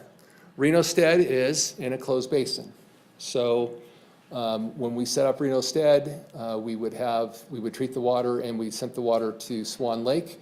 We also developed effluent users. So we have the sports complex, Mayor's Park, we have the Silver Stage Golf Course, and we have another user, a very minor user of the water, and we use it on site. And so, again, we do not have wintertime water storage. And so we needed we have a place for the water to go during the summer and irrigation months, but we don't have a place for it to go in the wintertime. And so we needed to find locations as we grew. We needed to find locations because we're getting close to the end of our maximum permit of what we could discharge to Swan Lake.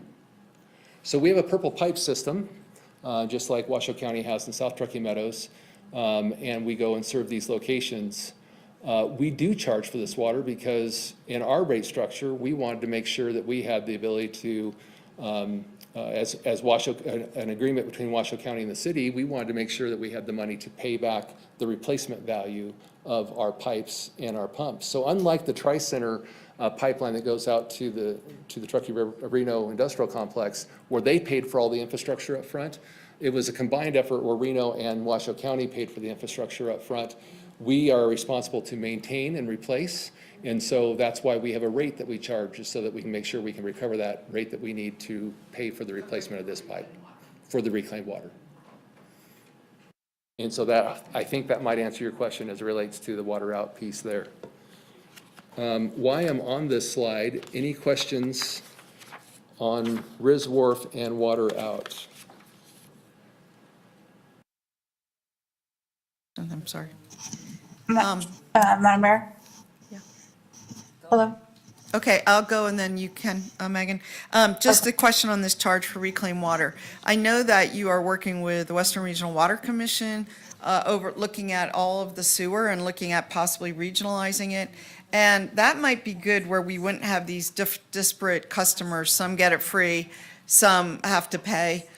Maybe all of that could be put together and we could handle it more even-handedly. So just a thought. No, absolutely. Okay. Over to you, Megan. Okay, you mentioned the purple pipe. So in the North Valleys, was the cost of the purple pipe completely paid for by the city of Reno, or did we have any partners on that? Was any portion completely paid for by any user of effluent? A great question. It was actually a combination. So the city paid some. Washoe County actually paid a fair amount.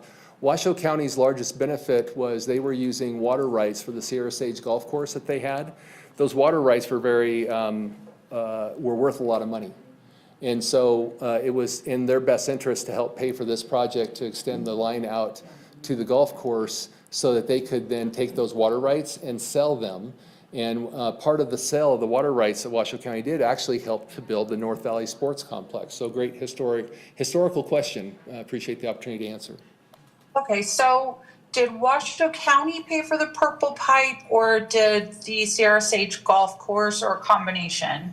Washoe County paid for the pipe. Washoe County actually owns the Sierra Sage Golf Course. And so they have an operator that operates the golf course for them, but they paid for the purple pipe going out there. We did have a developer that also helped to extend some of the purple pipe and paid for some of the costs there. And then again, like I said, the city of Reno paid for some of that infrastructure when it went in as well. Okay, and I have a question regarding storage of water. So I know that the logic behind not charging for effluent, further south is because, we can't put the water certain places, but we also had issues with flooding in the North Valleys because, we needed more places to put water. I know that the Sierra Sage Golf Course had offered to create some kind of storage lake on their facility. Was that ever explored at all? I mean, I know that's something that they were going to or willing to absorb the cost of to help with any kind of water storage so we could avoid flooding situations in the future. Was that ever seriously, explored with them?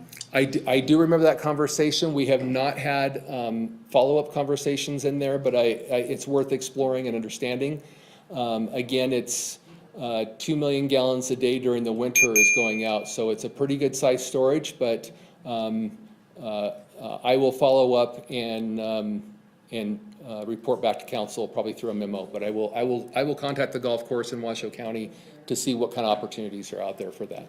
Okay, and just one last thing too. I know that we had a data center get approved by council that has agreed to get piped to use effluent in the future should that infrastructure become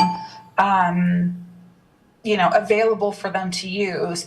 Is it possible to start thinking about that kind of thing in our design? I know we want to use water for the American Advanced Water Purification Plant, but there's also other opportunities to use effluent water for other types of work. Is there any possibility to start thinking about building out additional infrastructure to industrial areas that could potentially be used for data centers in the future? Certainly it is possible. It depends on where they are at compared to where our existing system is. Obviously, the further they are away from the existing system, the more cost involved in putting those pipes in the ground. But I think maybe my next slide and discussion of some of our challenges up here may be helpful to that conversation. Okay, great. I will have some more questions, but we can move on. Thank you. So many years ago, as we were looking at this situation, we spent a lot of time in 2017, 18, 19 talking about the flooding that was going on in Swan Lake. We knew where we were with our permit. We were looking at the different options. As Bob, a listener, brought up, one of those options was looking at creating a wintertime storage. In fact, both of these options are really wintertime storage. It's the ability to treat the water and to be able to send it somewhere in the wintertime so we can use it at a later time. And so those two options were the Red Rock Reservoir site and the American Flat. We looked at other options as well. I bring these up because these kind of came down to the last two. The decision was to go with the American Flat Farm. And so all of our efforts over the last 5 years have really been centered on the American Flat Farm and moving that forward, getting our partnership with Tumwa, bringing the agreement to council, getting, some grants, opportunities, applying for and getting some grants and having those discussions. And so that's why we have gone to the American Flat Farm over those two examples. So I just kind of want to set the table a little bit for that. Councilmember Ebert had brought up the, additional users. We need a place to be able to treat the water, so we have a place to send it. And the American Flat, the Advanced Purified Water Facility, gives us that opportunity to take all of the excess water and treat it to potable water standards that we have. And a key there is excess water.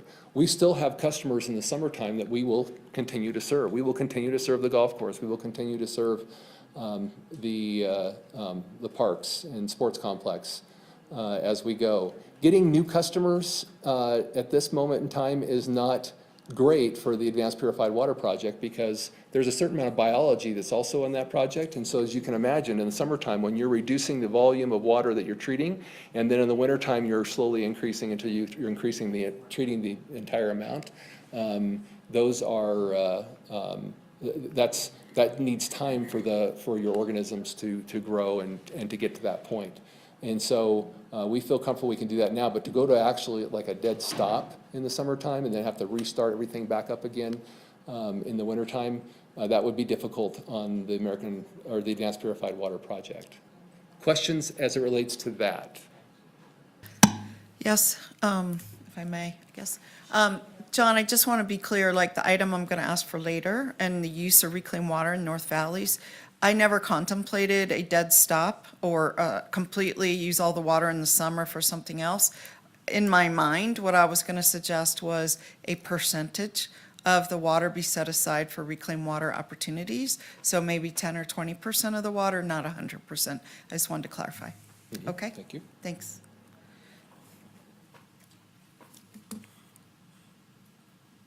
All right. Regional challenges. So I've talked about this before.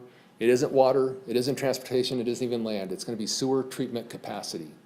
Sewer treatment capacity is going to be our limiting factor for growth. And when we talk about sewer treatment capacity, we're really talking about Truckee River and every development that would then flow to the Truckee Meadows Water Reclamation Facility primarily is where that factor is going to be. We talked about Washoe County owning and operating water reclamation facilities. It's not really a challenge, it's just that we work together on their facilities. South Truckee Meadows is larger, the other two are quite small. And they all have, well, Cold Springs does not have a City of Reno customer, but the other ones do, the other two do. Washoe County needs to upgrade. So imagine if you're at a point where you either need to make a decision, kind of like Sternberg Lights. You're either going to replace them all, or you're going to, you're going to start, working on replacing some and working yourself into that, or finding some other source of light. In this case, a source of sewer. And so Washoe County, and the decisions that they've come up with is they would like to decommission their Lemon Valley plant. They just want to take it completely out and send those flows just to the Reno Stead plant. By doing so, they would have to pay our connection fee, of course, just like any other developer. But that is a challenge that we have because they have that need to either upgrade or just decommission the plant. We talked about the challenge of the Tum Wharf discharge permit. We've got some really good things that are happening on that front, but that is a challenge that we always have with the nutrients and solids or salts and how we're handling all that. And then one that's come up, and we've even talked about Sparks, their sewer capacity. They are basically at the top end of their treatment capacity at the Truckee Meadows Water Reclamation Facility. And so what that's done is it's created some uncertainty, especially in unincorporated Washoe County and Spanish Springs. And if you're a developer, you don't like uncertainty. And so that's why we're seeing pressure there in what they can do to ensure that they have capacity to grow. And we've looked at ours, and we will have continuing discussions as it relates to the capacity. But those are a lot of our challenges that we have. I wanted to go, just make sure, okay. And then I am going to wrap this up, but it is fun. So, thank you for your time. Appreciate your patience. At Reno Stead, yes, we have been going forward with this water out solution. as it relates to advanced purified water. So we've completed a plant capacity upgrade. We've gone from 2 million gallons to 4 million gallons. We've had some upgrades to flow shave. Now, when we talk about flow shave, we send our sludge, our solids. So think of the Tum Wharf plant. 99% of it is treating the water and sending it through. The other 1% is the sludge that we're doing what we do with it. We send our sludge from Reno Stead in a pipeline and pump it up over the hill so it goes to Tum Wharf for treatment. And so that's what that flow shave is. We're utilizing capacity currently in that system that we have. We've changed out pumps because the pumps you had in there were positive displacement pumps. If you think of what's a good thought on that? A water gun. If you squirt a water gun, positive displacement is you have a certain volume of water that you squirt and it squirts out and it's done. A garden hose, that is constant water that's coming out, right? It's not just one. You didn't just push the water gun and get a squirt of water coming out. You've got the pump behind it that's pumping it continuously. That's kind of the difference between the flow shave and the pumps that we're using in order to make difference if you're just moving the sludge down the line as opposed to having actual sewer flows going through there. That's why it's different. We've got the admin building and then some upgrades. Now that we've got the new plant upgrade from 2 to 4, we're actually taking some of those round circle clarifiers and we're upgrading those, the ones that have been in service for all these years. So we're taking care of those things while we can. We still need to get the water out solutions, so that's advanced purified water that we're talking about. And then we do have that decision from Washoe County, depending on where we go with water out and when that happens, that they'd like to send their flows to our plant. At Truckee Meadows, when we think of projects at Truckee Meadows Water Reclamation Facility, Tum Wharf, we are all about making sure that we're replacing the old stuff, because we got a lot of old stuff in that plant built in the 60s. But we're also looking, as far as new projects, what we can do to enhance and improve our nutrient removal process. And so we've completed nitrification tower rehabs. We've got a filter process. Those aeration, that's the fast-moving water down there with the air into it, and the clarifier basins, the big round circles. Basically, you saw all the ones in the picture. You're doing one or the other about every year. One of our main objects we have coming forward is the dewatering building. The dewatering building is where we take the centrifuges and we separate the water that's still remaining in the solids and get as much of that water out of that process of the solids before we send the solids to the landfill. So we have backup design. We have the mobile organic biofilm. I do want to talk about this for a second. This was a pilot project that we've worked on with the university and a vendor, and what we found is it has given us really good treatment of nitrogen. It's been one of the best treatments we've seen, so we're going to be moving that to more of a full-scale process within the plant. So those are the complications, the challenges that we have, why the different locations are different and how we look at them differently, because we have different objectives we're trying to meet for our permits and for water and all those items and projects that are still coming forward. So what happens if the system fails? You make the headlines. Now, if you have a sewer utility, you don't ever want to be in the headlines, typically, right? If you're in the headlines and you're a sewer utility, it's not usually a good thing. And so that's why we do what we do. That's why we have spent the money we have on all the rehab projects we have in the collection system, in our lift stations, and at the wastewater treatment plant.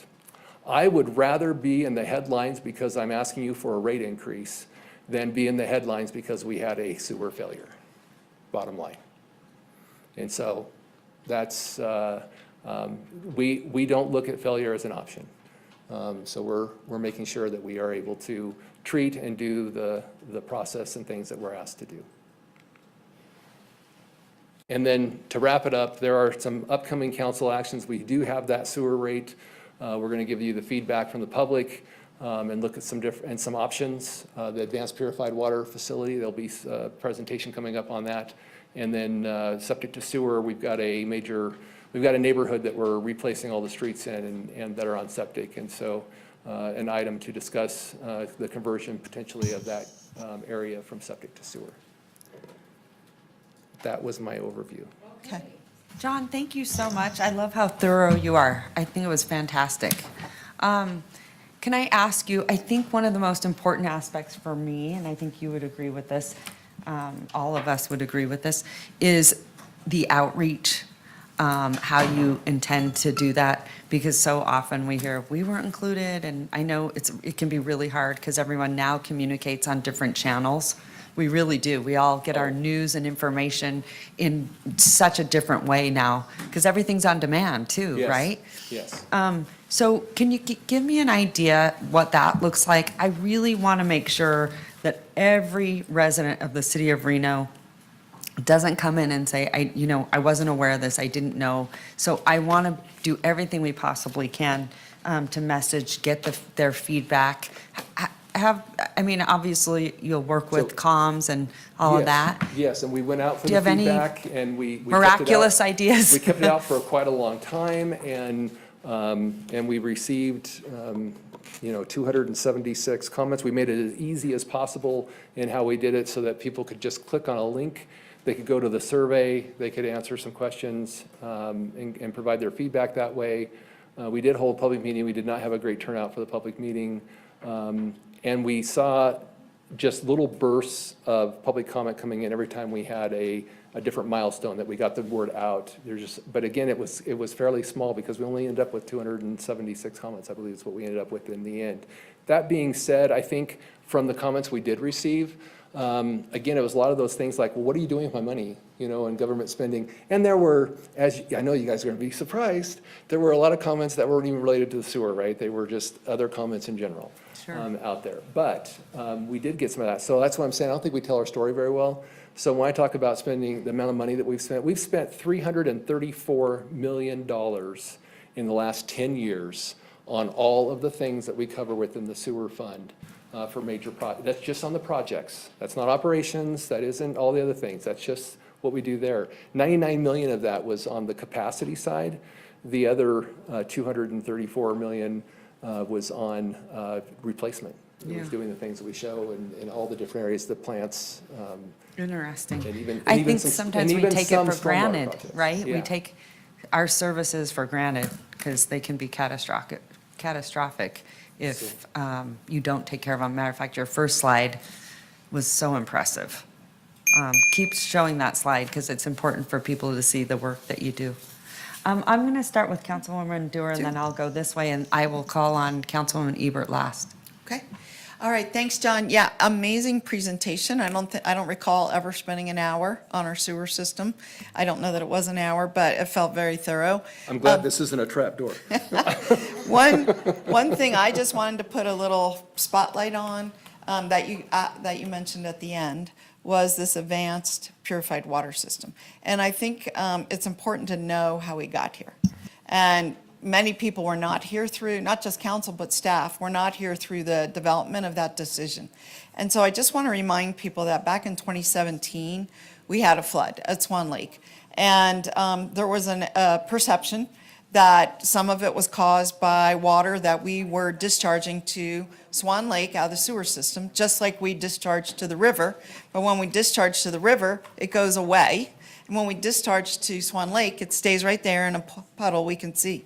A lot of the issues out at Swan Lake were probably due to stormwater systems and how they operate and so on and so forth, and the fact that we had an enormous rain right on top of Swan Lake. But at that time, you were wanting to expand the Reno Stead plant.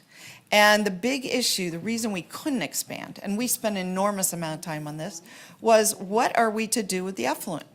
And the big things that I recall we looked at was, should we build a reservoir and stack it all in the reservoir? And one of the downsides of a reservoir is it's subject to evaporation, so you're losing like half your water up to the air. You can't use it for reclaimed water. You can't use it for purified water later. And they cost an enormous amount of money to build reservoirs as well, have to be engineered. The other option we were looking at was putting it down something called Long Valley Creek, which goes north into California.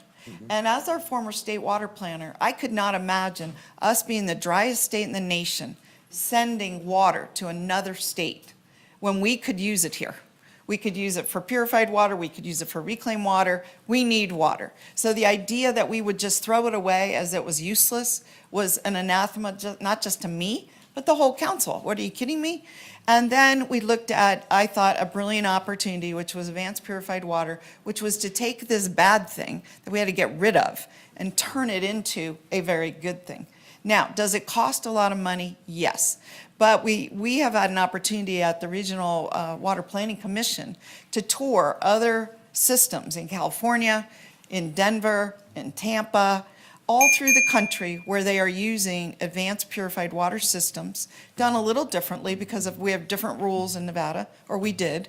And they're using it, and they have found it cost beneficial. They are making it work. They have a cheaper way of doing it. They don't have to go through a sand filter and store the water for 5 years. But just this last legislature, the legislature directed DEP to look at a different way, maybe get rid of that redundant system. So I just wanted to go on record as saying I'm extremely glad we chose this option. It preserves our water. And it provides new water, and it also provides, if something should happen to our water supplies, let's say the Truckee River, we have a backup source. So I'll say that for now. Okay. Maybe come back with a comment later. Thank you. Okay, go ahead, Councilman Reese. Thank you, Mr. Flansburgh, for the excellent presentation. I want to also thank you and Ms. Magoon for giving me the opportunity to spend a bit more time with you earlier in the week about just the broad issues involved in the sewer. What I will say for the public and for my colleagues is that perhaps the most complicated thing in the city of Reno for me to understand as a council member over these last 7 years has been the sewer system. It just is something that is hard to comprehend if you have no real idea about it when you come in from being a non-elected person into elected office. And the implications that it has for our region are pretty profound. So either at Tumwa or here, I have tried my best to learn as much as I can about the system. And I think your presentation today was really a very great and high-level explanation of many different components of it. Like Ms. Dewar, I continue to believe that the advanced purified is an important component of that, and I know we'll be talking about that in the future, so my comments won't be focused on that today. I'll also say that I had the opportunity yesterday to spend time with Mr. Truhol and Mr. Hendricks out at the Corp Yard and got to speak to some of our sewer maintenance folks and got to follow a video as we went down into the sewer system and tried to deal with a plug. What had happened was an area in southwest Reno in the Newlands area had during the flooding experienced some water intrusions to areas that might not otherwise have experienced. It also created the conditions under which the pipe there had, it essentially, a tree intrusion had created the conditions under which a plug had happened. So our employees have to go down into that with essentially a robot and a thing that chews up the plug and takes it out. But it got me to thinking about the reasons why our sewer is so important. And of course, we don't see it because all of us just expect that when we flush the toilet, the things go away. When we we turn on the water, our faucet, the water comes out. But I do think in some ways, I will say perhaps that you buried the lead in today's presentation in as much as this slide and series of slides about the age of sewer pipes over the 10-year period. Man, that is super important. And I think in government, we don't often get to take credit for any of the effort that happens. But the commitment that we've made through the sewer fund to continually replace and upgrade pipe is, it's not sexy, it's not very interesting, but man, is it important. And that slide perhaps represents for me, those 3 slides, the most important part of the presentation. And so I think Madam Mayor is right that we've got to be telling that story. It's also true that we had a public commenter who said, hey, the home where I lived became toxic because the lower floor flooded, a sewer system, something happened there, it caused flooding, and then the restoration was not happening. I think if we don't invest in our sewer system and we don't take the proactive steps that we have taken into the future, both with creating the advanced purified or doing the other things, we really do risk more of those failures. So I appreciate the presentation and thank you for it. I don't have questions on the time, but I really think the presentation was awesome. All right, Councilman Taylor. Thank you, John, for the presentation. It was very thorough, and you're definitely in the position you need to be in because you're so passionate about it, and you get very excited about this, and you're extremely knowledgeable. I guess I just have a couple of thoughts and maybe a question. We talked last week, we had a sobering presentation about the financial state that we're in, and in your presentation, you said on one of the slides, sewer is the limiting growth factor for the region. It's not just for Reno, it's for Sparks. I think we have an opportunity here to look through the lens of a business to make these decisions as we move forward for the region. And when I look at how we have decided as a community where we're going to grow, we've said maybe we want to put industrial in certain areas where the services, we don't necessarily have the services for residential. But my question moving forward is, again, looking at a regional map, we don't have a ton of stuff that's coming in Reno where we're going to be major developments yet. We have some in progress. We don't know whether they're going to go. But when we're looking at building in Washoe County and Harris Ranch and stuff like that and some of the other places, are we looking at it like a business or out to trek? Where do we need to adjust as the city of Reno financially to make sure that we are recouping the costs for the services that we provide? For example, APWF, when we first started, which is a very important project, I think the costs were significantly less. Now we're up to a $280 million project, last I heard. So how are we evaluating what we are charging for these services? How are we recuperating those costs moving forward? Great and question. resetting them? Great question. So we do look at those. In fact, I am currently looking at, with some of those, the new numbers, our connection fees. Because again, we have two fees. We have the user fee, which is replacing what we have and making sure that we continue and maintain and operate and do those things we do. But then we have the connection fee to the development community, which is what is the cost of that connection? How much sewer capacity are you going to be using? That finite number that is the limiting factor of all growth. How much of that are you going to be using? And then what is the appropriate cost of that connection for doing that work? And so we are looking at those. When I look at the overall development question that you asked, and that's kind of, real quick on a pause, that is the story that we need to be telling too, is there is a real cost to growth and expanding and providing these services. Please continue, sorry. Yeah, 100%. And so when I look at our overall growth, many years ago, I worked for Granite Construction Company. And one of the last projects I worked on for them was to estimate a new subdivision that was going in South Truckee Meadows. It was going to be one of the first subdivisions down there. To age myself a little bit, that was about 29 years ago. Granite Construction had just finished building the bypass, if you recall, down into the south, if you've been here for a while, and we were looking at, or the developers were looking to start to develop out in that area. Since that time, we think about all of the growth that we've had in South Truckee Meadows. But we're getting kind of close. Things are, the stuff that's left to develop is getting up into the hillsides. It's going to be a little more difficult to develop.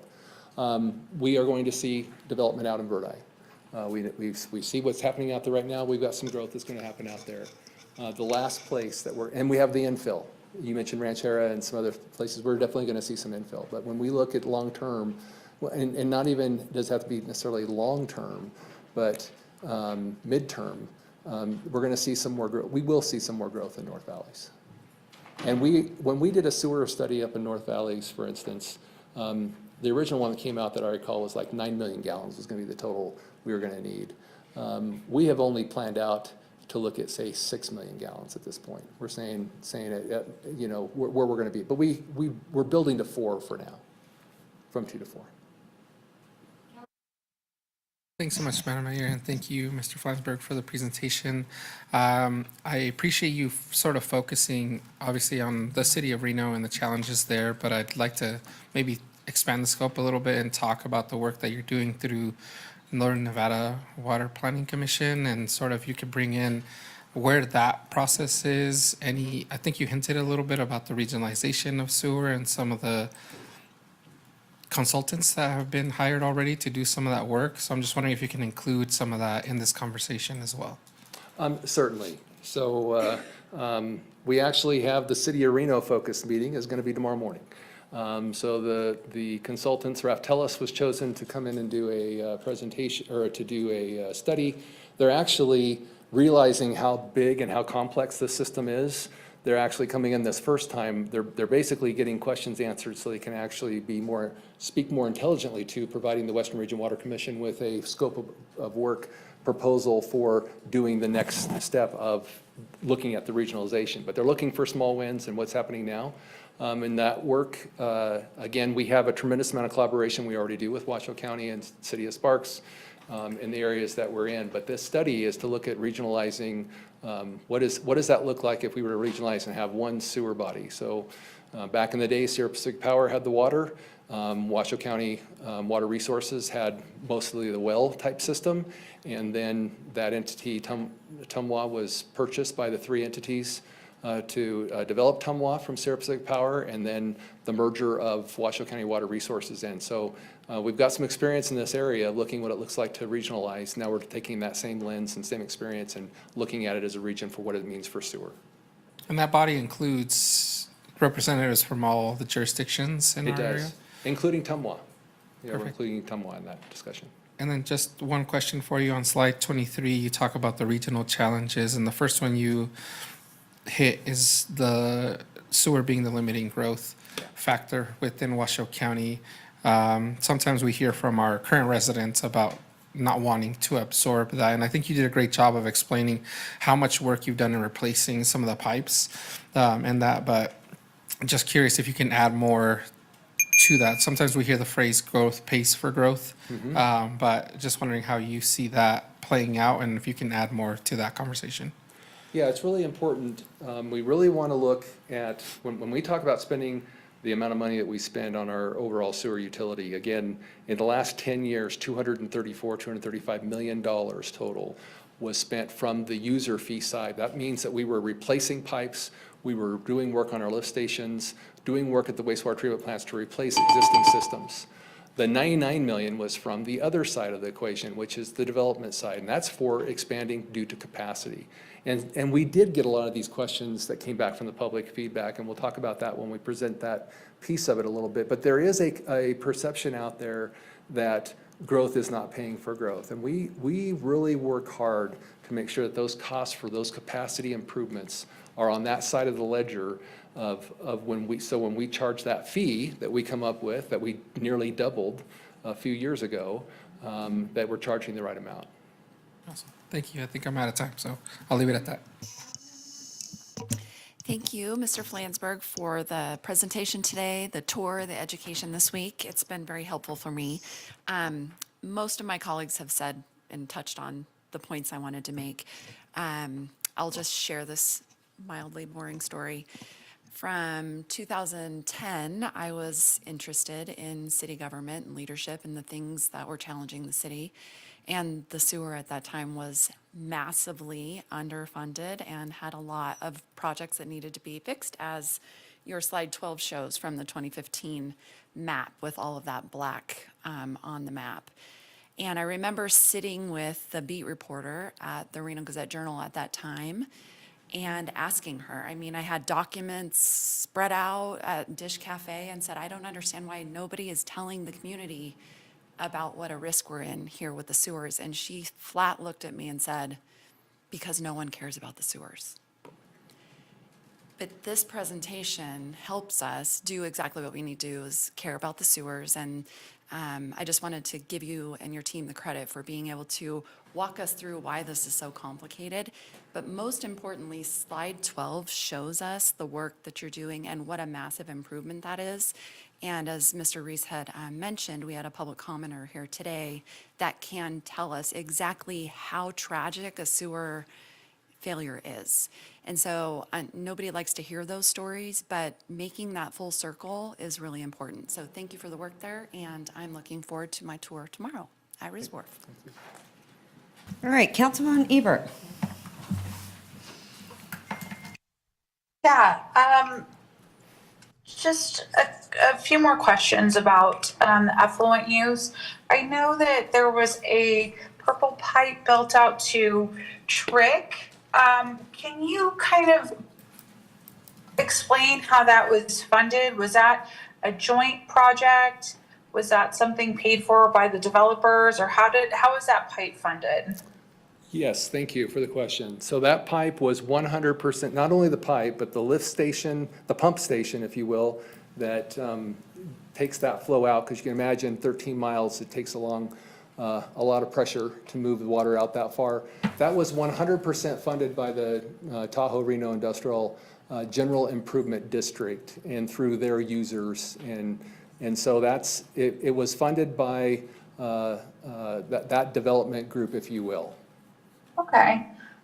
So is that something that could possibly happen? I mean, again, just talking about effluent use, is it just a limitation on funds, or is it a combination of that? And we don't necessarily want to get rid of all of our effluent that would be limiting on using effluent water for data centers or additional, just any type of use in the future in the North Valleys area.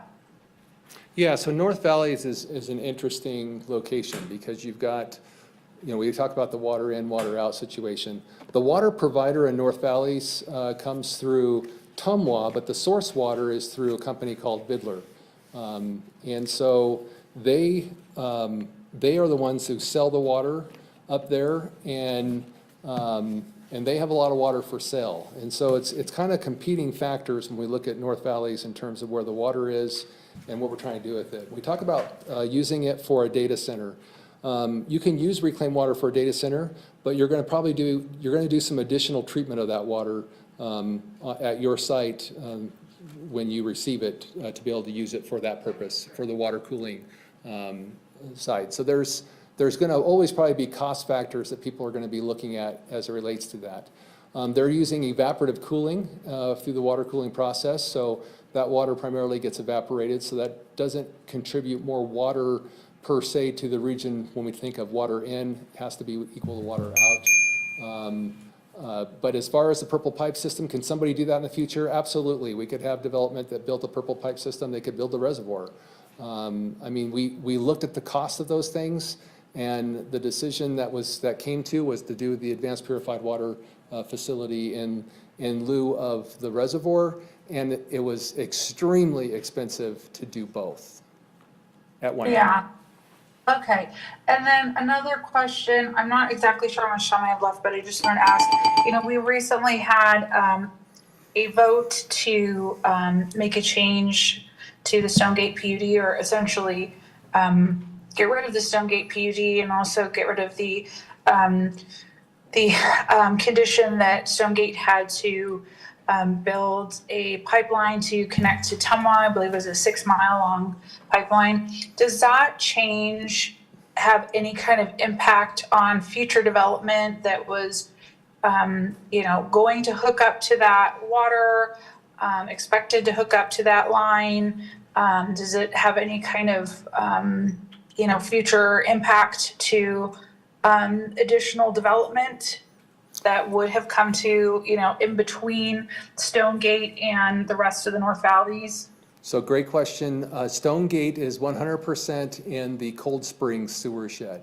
So all of the sewer flows that come out of Stonegate area would go to the Washoe County Cold Springs plant. As far as the water line and the not having a water line connection from Tumwa, that potentially could have an impact on future growth, just because there would be, depending on how much growth happens out there, there would be a need for additional water. Okay. And the amount of effluent that's created out there, does that have any kind of impact on the treatment that's available out in the North Valleys? So the treatment really is a function of how much, how many sewer connections we have. So residential and commercial, industrial sewer connections, how much flow they're sending to the plant. And then, of course, the effluent is the byproduct once we go through the treatment process. So really, it's in order to gain more effluent, we need to have more customers on the front end. Okay, so, but the amount of effluent that's projected to come from that development has already been accounted for in, the plans that we have now? Yes, it is. And it's, okay. And interestingly, one of the benefits of advanced purified water is we actually gain water rights through the process. And we actually would gain those water rights through the process on the front end because we already have existing customers and have quite a bit of flow going through there. So you actually create some water rights right off the bat. So it's not like you're waiting for incremental customers to join on to be able to gain water rights. You will long-term, but you'll actually have water rights right away that will be available there. Not like tax increment financing where you have to wait for to build something and then the tax money starts coming in because you've built something and you have a higher tax amount. This is something that's a resource right there that would be captured. Great. Okay, thank you. Okay. Councilwoman Dorr. Yeah, this is very short, just a commentary. So when I came on council over 10 years ago, I think I mentioned this, we had a meeting. It was actually, I believe, with Truckee Meadows Regional Planning and with Tumwa. And we discussed the fact that the elected officials at that time felt that sewer was the #1 issue affecting future growth. It wasn't water supply, because we've done such a good job of reservoirs and recirculation and so on. It wasn't land, even though land is a conversation now. But it was sewer, because we just didn't have the capacity to treat the sewer coming out, and the sewer cost to build upgrade a plant, add capacity, so expensive. So that is what we went through, some really tough years here for the North Valleys. We almost declared a moratorium on development in the North Valleys because we didn't have enough sewer capacity. Your team was very clever in developing this concept of the flow shave, where we'd send the sewer down to Tumwharf where we had capacity, but that was very difficult on us too. We had to buy equipment, pumps, new pumps, upsize, do some policy issues. And I just wanted to reflect a little bit again on that history, that sewer still today, over 10 years later, is still probably the #1 controlling factor on our growth. Where the pipes are, where the new building is, where the treatment plants are, where the reclaim can be used. So I really appreciate the time and attention on this topic. And I really appreciated Councilmember Martinez's comments, because I think that that is the biggest perception we have to deal with about growth paying for growth, being super clear and transparent about who is paying for what, because there's always a feeling of existing residents, why do we keep paying? They don't understand that these things have a shelf life, that the pipes are only going to be good for 20 or 50 years, whatever it is in a case. Ultimately, they have to be replaced. All the equipment gets old, it has to be replaced, just like replacements on your home. We have to do the same on the sewer. And just continuing to educate the public is going to be, I think, an important part of the issue the mayor brought up earlier about public outreach. It's public outreach, but if you ask anybody, do they want to pay more? I have to believe that most of the people said, no, I don't want to pay more. But they don't understand the connection. It's just like when people move here and they go, why aren't our parks taken care of? We have a very low tax state and a very low tax city. And so you don't get to have the same level of opportunity that you might have in other states and other cities. So everything costs, and there's no free lunch. And so we all have to pay for it one way or another. So those comments, Mr. Martinez, were very, I thought, on point, and something that we need to continue to address. Okay, thank you. Oops. Okay, thank you so much. We appreciate it. Okay, I'm going to wrap this up because this is just for discussion and presentation. And I'm going to head over to public comment. Thanks so much, John. Madam Clerk. Madam Mayor, we did public comment on item C1. Perfect. So we're all done? Oh, there's no public comment? We took it before the presentation. Okay. Okay. So we're moving on to item C2? We don't have to take any action. Actually, what we're going to do is we're going to jump to item D1. Okay. I just want to remind anyone sitting in the gallery to see Madam Clerk so we can move those items up so you're not sitting here all day. With that being said, Madam Clerk, for item, it's a public hearing, so before we do that, I'm going to ask you to open the public hearing. Has all correspondence been accepted? Thank you, Madam Mayor. For item D1, we did receive correspondence as 3 letters of support. Those have been distributed to the Reno City Council. At this time, we do not have any public commenters registered. Okay, thank you so much. I'm going to then kick it to Carl. I believe it's you. Thank you, Madam Mayor. Ordinance introduction. Bill number 7307, case number LDC 25-00070, Bethel AME Church Historic Resource Designation. Ordinance to amend Title 18, Chapter 18.02 of the Reno Municipal Code entitled Zoning, Rezoning or plus or minus 0.06 acre site from mixed-use downtown northwest quadrant to plus or minus 0.06 acres of mixed-use downtown northwest quadrant with the historic landmark overlay zoning district. The subject property is located at 220 Bell Street and has a master plan land use designation of downtown mixed use, Ward 1. Okay, fantastic. I'm going to send it over to Councilwoman Taylor. Your word. Thank you. Do any council members require a presentation? No. Okay. I move to uphold the recommendation of the Historical Resource Commission and refer the bill for a second reading and adoption. All right, fantastic. Thank you so much. Second. I have a motion. I have a second. All Madam those in- Mayor, before Yes, we go vote, ahead. I just wanted to make a comment. I just wanted to thank the members of the Bethel AME Church for pushing this forward for our Historic Resources Commission because they took up the charge. They have really become quite active in terms of preserving very important historic landmarks, overlays, quadrants, and this is what makes our city so special, right? If we ignore our history, we're just any city in America. By identifying our city, our important historic resources, we become a unique and special place, and I was so pleased to see this on the agenda. Thank you so much. Thank you. Okay, Councilman Reese. Thank you so much, Madam Mayor. I just want to say thank you to the members of the Bethel AME Church. I had the privilege of going out to the church maybe a year and a half ago with the congregation, with Pastor P. Debs, but Deborah Whitlock-Lax, and also former council member Jenny Breckus. And so we had the opportunity really to tour the church and understand its history, and the history is very profound. It has a deep connection to our Black community here, but also the broader religious community in Northwest Nevada. And so it's a very impressive thing. And so excited about the HRC's work and certainly supportive of the designation. Okay, fantastic. Councilman Anderson, Councilwoman Anderson, you have your light on. No? No, you're fine? Okay, okay, no problem. And then also, we've had the honor to all of us have worked with P. Debs, you know. She is just one of a kind. But I just want to say thank you to everyone that's here in support and just how much actually your support to the city of Reno has meant to all of us over the years. So it's been a long history for us as well, working with everyone. So thank you very much. Okay, that being said, nothing? You're fine? Okay. I think you gave me a motion. All those in favor say aye. Aye. All those opposed? Motion carries unanimously. Thanks. Okay.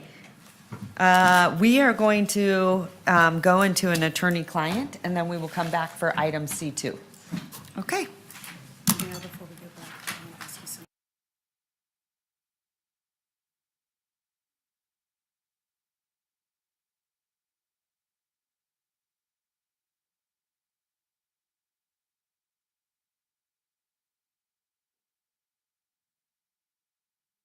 Madam Mayor, what time will we reconvene?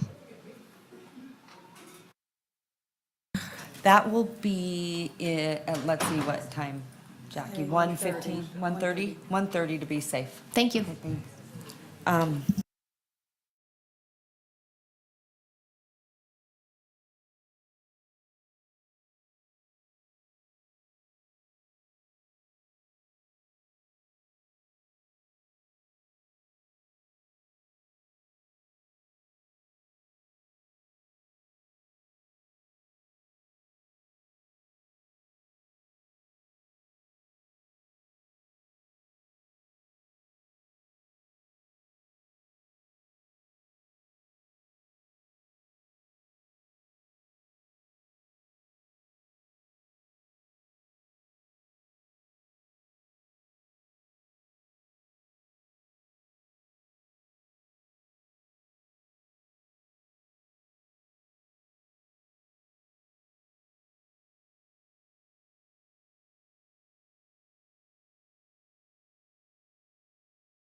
Madam Clerk, you ready?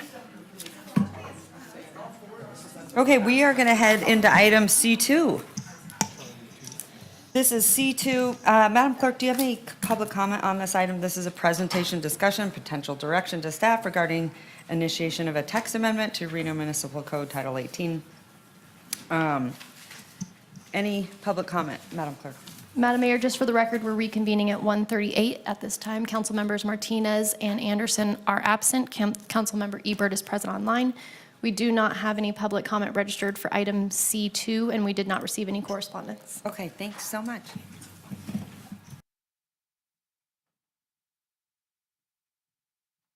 Does anyone require a presentation on this item?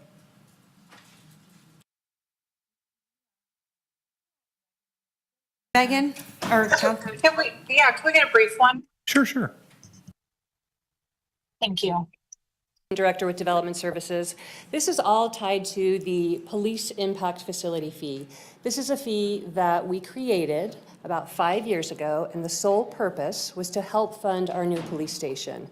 A little bit of background, our police station ended up final construction-wise costing about $75 million, and we used a number of different funding sources to pay for that. The big one was a bond. We also paid a lot of cash. We had some grant money, we had ARPA funds, we had some capital tax funds, and then we created this police facility impact fee. So this is something specific to just help fund this police station, and it's required by state law to follow certain parameters. The way this works is that we collect money at the time of a building permit, and we use that money to help pay down our bond. The bond is about $32 million. Now, the police facility impact fee cannot be used to cover that entire amount. It can only be used to cover what we're considering to be new growth. So we looked at what the size of the police station was before, the size of the new police station. We can only use that money to cover the cost of the new square footage of the police station. So it amounts to a max of about $13 million. When we created this fee, the idea was that we would have it paid off within about 10 years. And so we put that into our zoning code. When we initially came up with the fee amount, it was based on the police station costing more around $33 million. So when we created this fee, we didn't know how much the police station was going to cost. Again, the final construction cost was $75 million. We initially thought it was going to be more, closer to $33 million. So our idea that we would have the impact fees paid off within 10 years was realistic, but then the cost of the police station went up drastically. So where we're at now, state law requires that about every 3 years, at least once every 3 years, we have to go back and say, are we in line to have these fees paid off within that time frame? And if not, we have to look at increasing the fee amount. And we can also look at extending how long we collect these fees. So let's just look at the trends. We've been collecting fees for about 5 years. Again, based on the assumption that we would have this paid off within 10 years, we have a certain amount that we need to be able to cover. So far, we've raised a little over $2 million. So in 5 years, we've raised a little over $2 million. The max we can collect is 13. So we are definitely trending way lower than we thought we needed to be. When we do our budgets every year for paying down the bonds for that police station, we also look at how much comes out of the general fund versus how much we can use these police impact fees to cover. So when we do our budgets, we're anticipating about $342,000 a year would be what we need to collect in police impact fees to help pay down the bond. If we don't hit that number, we then have to pull more money out of the general fund. So again, this is an interesting... Yep, a lot of math here. So this is the trends. In the last 5 years, here's how we've been trending on police facility impact fees. The first 2 years, we were really, really busy. We had the COVID years, I would call them. So we had a lot of industrial development, brought in a lot of fees. We had a lot of apartments and housing also during that window of time, brought in a lot of fees. But the last 3 years, we have drastically gone down. That red line is our magic number of where we need to bring in fees each year. Otherwise, we have to start pulling more money from the general fund. So our goal here is to try and raise at least $342,000 a year. This last fiscal year, we did not reach that number. And again, looking at trends, building permit activity is slowing down, but it's not just the number of building permits, it's the type of building permits. We require building permits for fences and for water heaters. No, we don't charge a police impact fee for those because there's no new police calls for service being generated from a fence or a water heater. When we look at some of the bigger permits, things like new industrial, new office, new apartments, that's really where we make more of the fees. Here's just a little snapshot so you can see what we would charge today. You came in for a building permit for a home, we would charge you $125. Each apartment that comes in, we charge $100. So these are pretty nominal fees. These were never intended to be really high fees that the development community had to pay. They were pretty small in terms of compared to other fees that we charge, such as sewer and water and building permit fees. So the development community really didn't have a lot of issues when we created this fee because the fees were so small. But again, where we're at now is they're probably not being charged enough. And we need to look at maybe extending the timeline for how long we want to collect these fees. So we have kind of two things happening. One is we want to go out and we want to talk to the development community first and get their feedback. They may say, you know what? We're good with sticking to that 10-year timeline. After 10 years, we're not going to charge any more fees, which means we have to pretty much quadruple the fees that we're charging in order to get to that magic number. Or they may say, you know what? I'm okay with paying these out longer than 10 years, understanding that we're still going to have to raise fees, but we won't have to raise them to the same degree. So today, all you have to vote on is yes, staff, go forward, start those discussions. We'll come back to you and let you know kind of the different options that we presented to the development community and the option that they preferred. So the recommendation's in front of you, and I'm available if you have any questions. All right, thank you so much, Angela. Okay, Councilwoman Dorr, any questions? Yeah, I just do. I just want to make sure I truly understand. Are you going to be asking to raise the fee, or are you asking to raise the fee now, or what? Because you made the point, it's either charge a lot more but in the 10 years or spread out the time frame. We need to do both. Oh, we need to both increase the fee and spread out the time frame. In That would this be item, my recommendation. are we doing that in this recommendation? All you're doing is saying, staff, go forward and talk to the development Oh, community fine. and Okay. give them options. Yes, I got it. Okay, thank you. All right, Councilwoman Ebert.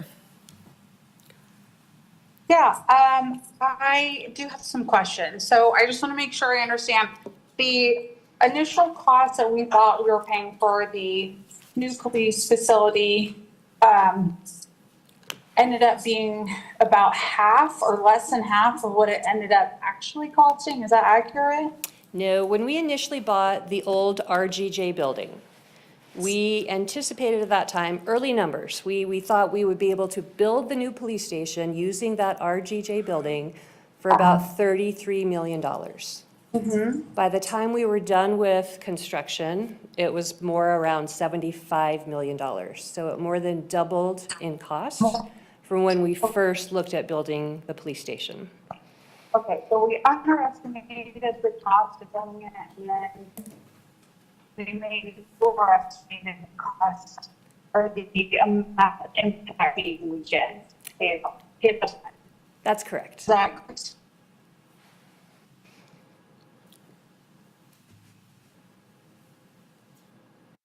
All right.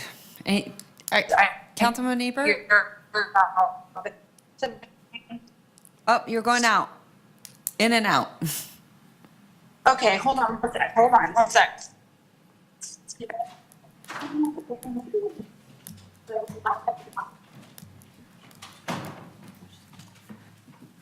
Hi. Oh, there you go. Oh. That's Can a you hear me surprise. now? Okay. That's cute. So, is there any world where we can extend the timeline but not increase the fee? Because I hear all the time about people can't afford more. We have tariffs, cost of everything is going up. Is an increase in fee going to have the adverse effect of slowing down development? So it doesn't actually increase the revenue coming in this area where we need it, but actually slows it down further.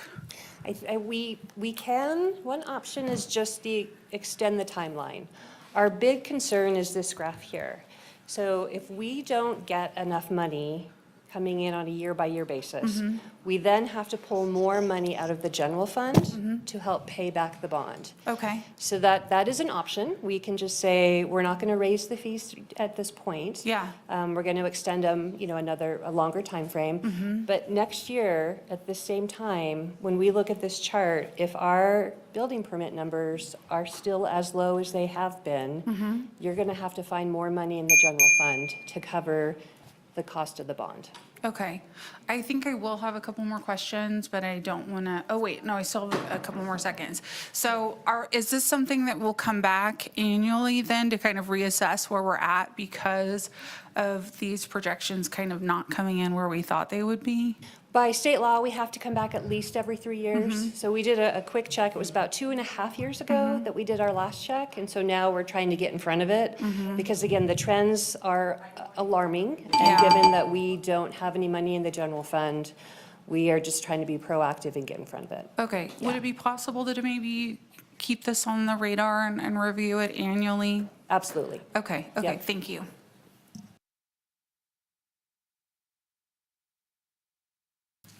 All right, anyone else have a question? No? It's okay. We're just, Ms. Foos, can you put the required motion back up? I did have more questions if nobody else did. Go ahead. Okay. So I just want to make sure I understand, because earlier we had a discussion of a refund of a special assessment district that was paid off and there was excess funds. So these impact fees, are they paid by the entire city of Reno? Is this like the special assessment district or it's only within a certain perimeter? Or how does this particular fee work? But I know it's only for development that would require additional police service, but is there a perimeter on this? Yes, if you are in the city of Reno and you apply for a building permit, then you are subject to these fees. Okay, so anywhere in the city of Reno? Yep, correct. Sphere of influence? Yes. No? Sphere of influence also? Because we process building permits within the sphere of influence. Okay, Yes. okay, and then how is that fee assessed? So the fee is based on your use. Oh, whoops. Not necessarily square foot? Depending on what you have, if you're a house, it's based on how many homes. So if Okay. a subdivision comes in and there's 20 homes, we would charge $125 per house. Okay, If you're a warehouse or office, we base it on your square footage. okay. Yep. All right, thank you very much. Okay. Councilwoman Dewar, you have your light on, no? Sorry. Okay. Why don't you give me a motion, Councilwoman, or Councilman, either or? I will. Okay. I move to initiate a text amendment to Title 18 to extend the termination date to collect the police facility impact fee beyond 10 years and to review the impact fee amounts. Okay, thank you so much. I have a motion, I have a second. All those in favor say aye. Aye. All those opposed, motion carries unanimously. Okay. Madam Clerk.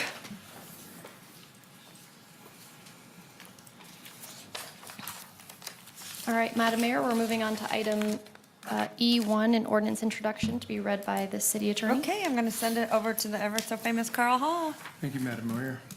Ordinance introduction, Bill number 7308, an ordinance to amend Title 6, Chapter 6.14 of the Reno Municipal Code entitled Truck Regulations, Adoption and Enforcement of Federal and State Regulations for Motor Carrier Safety and Other Matters Properly Relating thereto.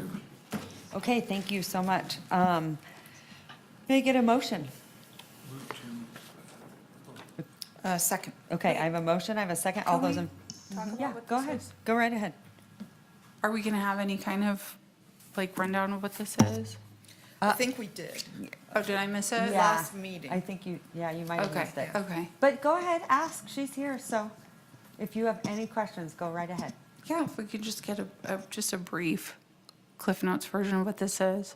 Yes, this is adding a ordinance to allow Reno police officers to conduct enforcement operations for commercial vehicles, so big trucks within the city of Reno and on the highway. Okay, that was the missing piece, right? If it was on the highway, we were having issues with enforcement because RPD didn't necessarily have the jurisdiction. Is that the piece that we're trying to solve for? No, we're trying to solve for the whole thing. So Okay. both enforcement in the city, at the way stations, and on the highways. Okay, okay. All right, thank you for that. And I have a question. Yeah, thank you. And I misspoke. We did not do this last time. Okay. That what we did last time was another one on regulation of what, vehicles, what's that? Aircraft. Yeah. Right, so this one is about the trucks, and I'm just super glad to see it because I would like to know, are you also going to address the fact that our code requires them to have covered loads? So for gravel and rocks, I often get complaints that they have either not covered their load or inadequately covered their load where rocks are spilling on the road, especially in the area near the developments. So those are the people that call me, or the people on, let's say, 395 that are having rocks come onto their vehicle. So how would we handle that? That would be covered in this code, yes. But I mean, would we, like in the instant, let's say it's me, and the rocks are falling on my car. Am I supposed to call the non-emergency number? Am I supposed to do a Reno direct request, assuming this passes? What do you think? Either one of those would work, and then the most information that you can give us about the vehicle. About the vehicle? Yeah. And depending on where it is and what's happening will dictate whether or not we can do enforcement after the fact. That's my It's more question. challenging to do it Because after you're the fact. rarely there when these things are happening. They're happening all over the city.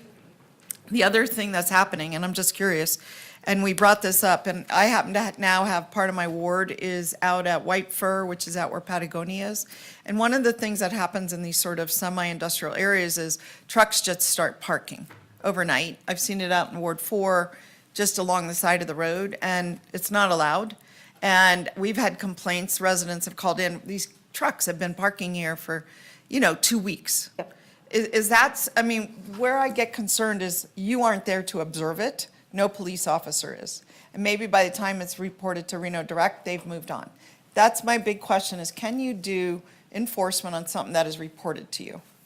Yes, if the car is there at the time. If we don't see it there, we can't. But if you do have an area where these trucks are parking and they're not legally parking, those should be reported to Reno Direct so we can add it into our parking enforcement. And we can send parking enforcement out into those areas. You have to recently taken check. on Yes, the we have parking parking enforcement now, yes. Okay, but what about the truck dropping gravel? You're not going to be there, they'll have moved on. Maybe they're all the way to Truckee by now. Yeah, they might not be enforced on. It depends on the situation. A lot of times, if you have damage to your vehicle, you would want to get the license plate of that truck, because then you can report it back to the insurance companies. And that will help on that side of it, because that truck still has that responsibility. It's most often a crack in the windshield? Yes. Or a little dent? Yep. So, okay, all right. Okay, thank you. I do want to reiterate, you did get a council briefing, correct? Not this time. Okay. I had to All right. miss I just want to because- make sure everyone's getting their council briefing. 'cause Yeah, I was in transit. Jackie's a stickler about it, so I appreciate it. But- I just want to make sure, because I don't want anyone. I'm at 95% of them, but this particular agenda, I was in transit and could not attend. Okay, thank you. I appreciate that. Yeah. I just want to make sure that Yeah. everyone's getting the information they need. Yeah. Okay, so you There's give. a motion and a second. Yeah. Okay, I have a motion and a second. All those in favor say aye. Aye. All those opposed, motion carries. Chief Nance, how are you doing?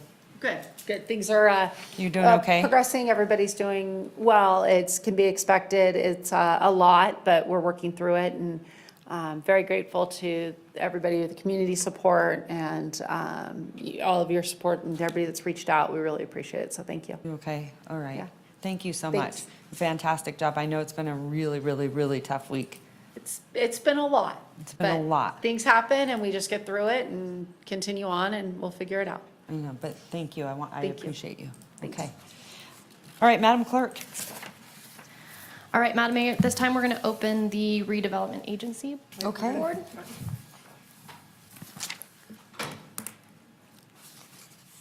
I think I got it right here. Hold on. We'll take roll call. Yes, please. Okay.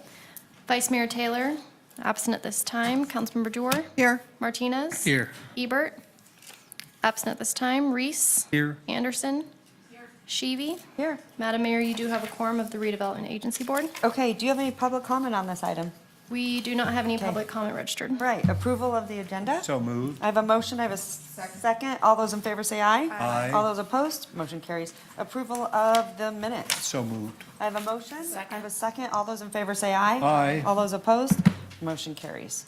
Item A51. No, I think Or, oh, sorry. B1. Oh, no, B1, sorry.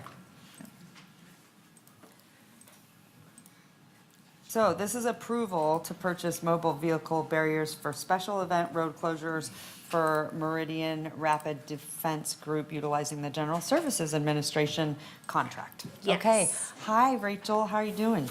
Hello, Rachel McIntyre with the Redevelopment Agency, for the record. Yeah. Can I just tell you, I just want to say, so yesterday Rachel's pulling out, she has a flat tire. And I was just like, you girl, you're my girl. Because you know what she did? She pulled over and she pulled out like this device that like popped that tire right back up into shape. I'd be like crying, calling someone, please help, please help. She was like you were just a badass. I was like, you're amazing. How did you do that? And then she gave all the credit to her husband and said he just equipped her car with like A whole safety kit. yeah, a whole safety kit. So good for you. Perfect timing. Yeah, I love it. I love it. Okay, so there you go. That's what everyone's Christmas gift should be. Safety kits in your car. $40 at your local Ace Hardware, ladies and See, gentlemen. there you go, and it saved you. It But I did. was like, you're so cool. And she's like, well, no, this is my husband. All right, go ahead. All right. Well, thank you so much, Mayor, Vice Mayor, and Council.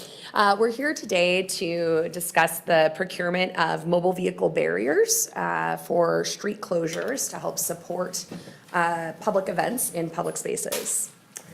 Reno is a hub for arts and culture, as many of us know. Our events are increasing. We're up over 36% year over year in new special events taking place.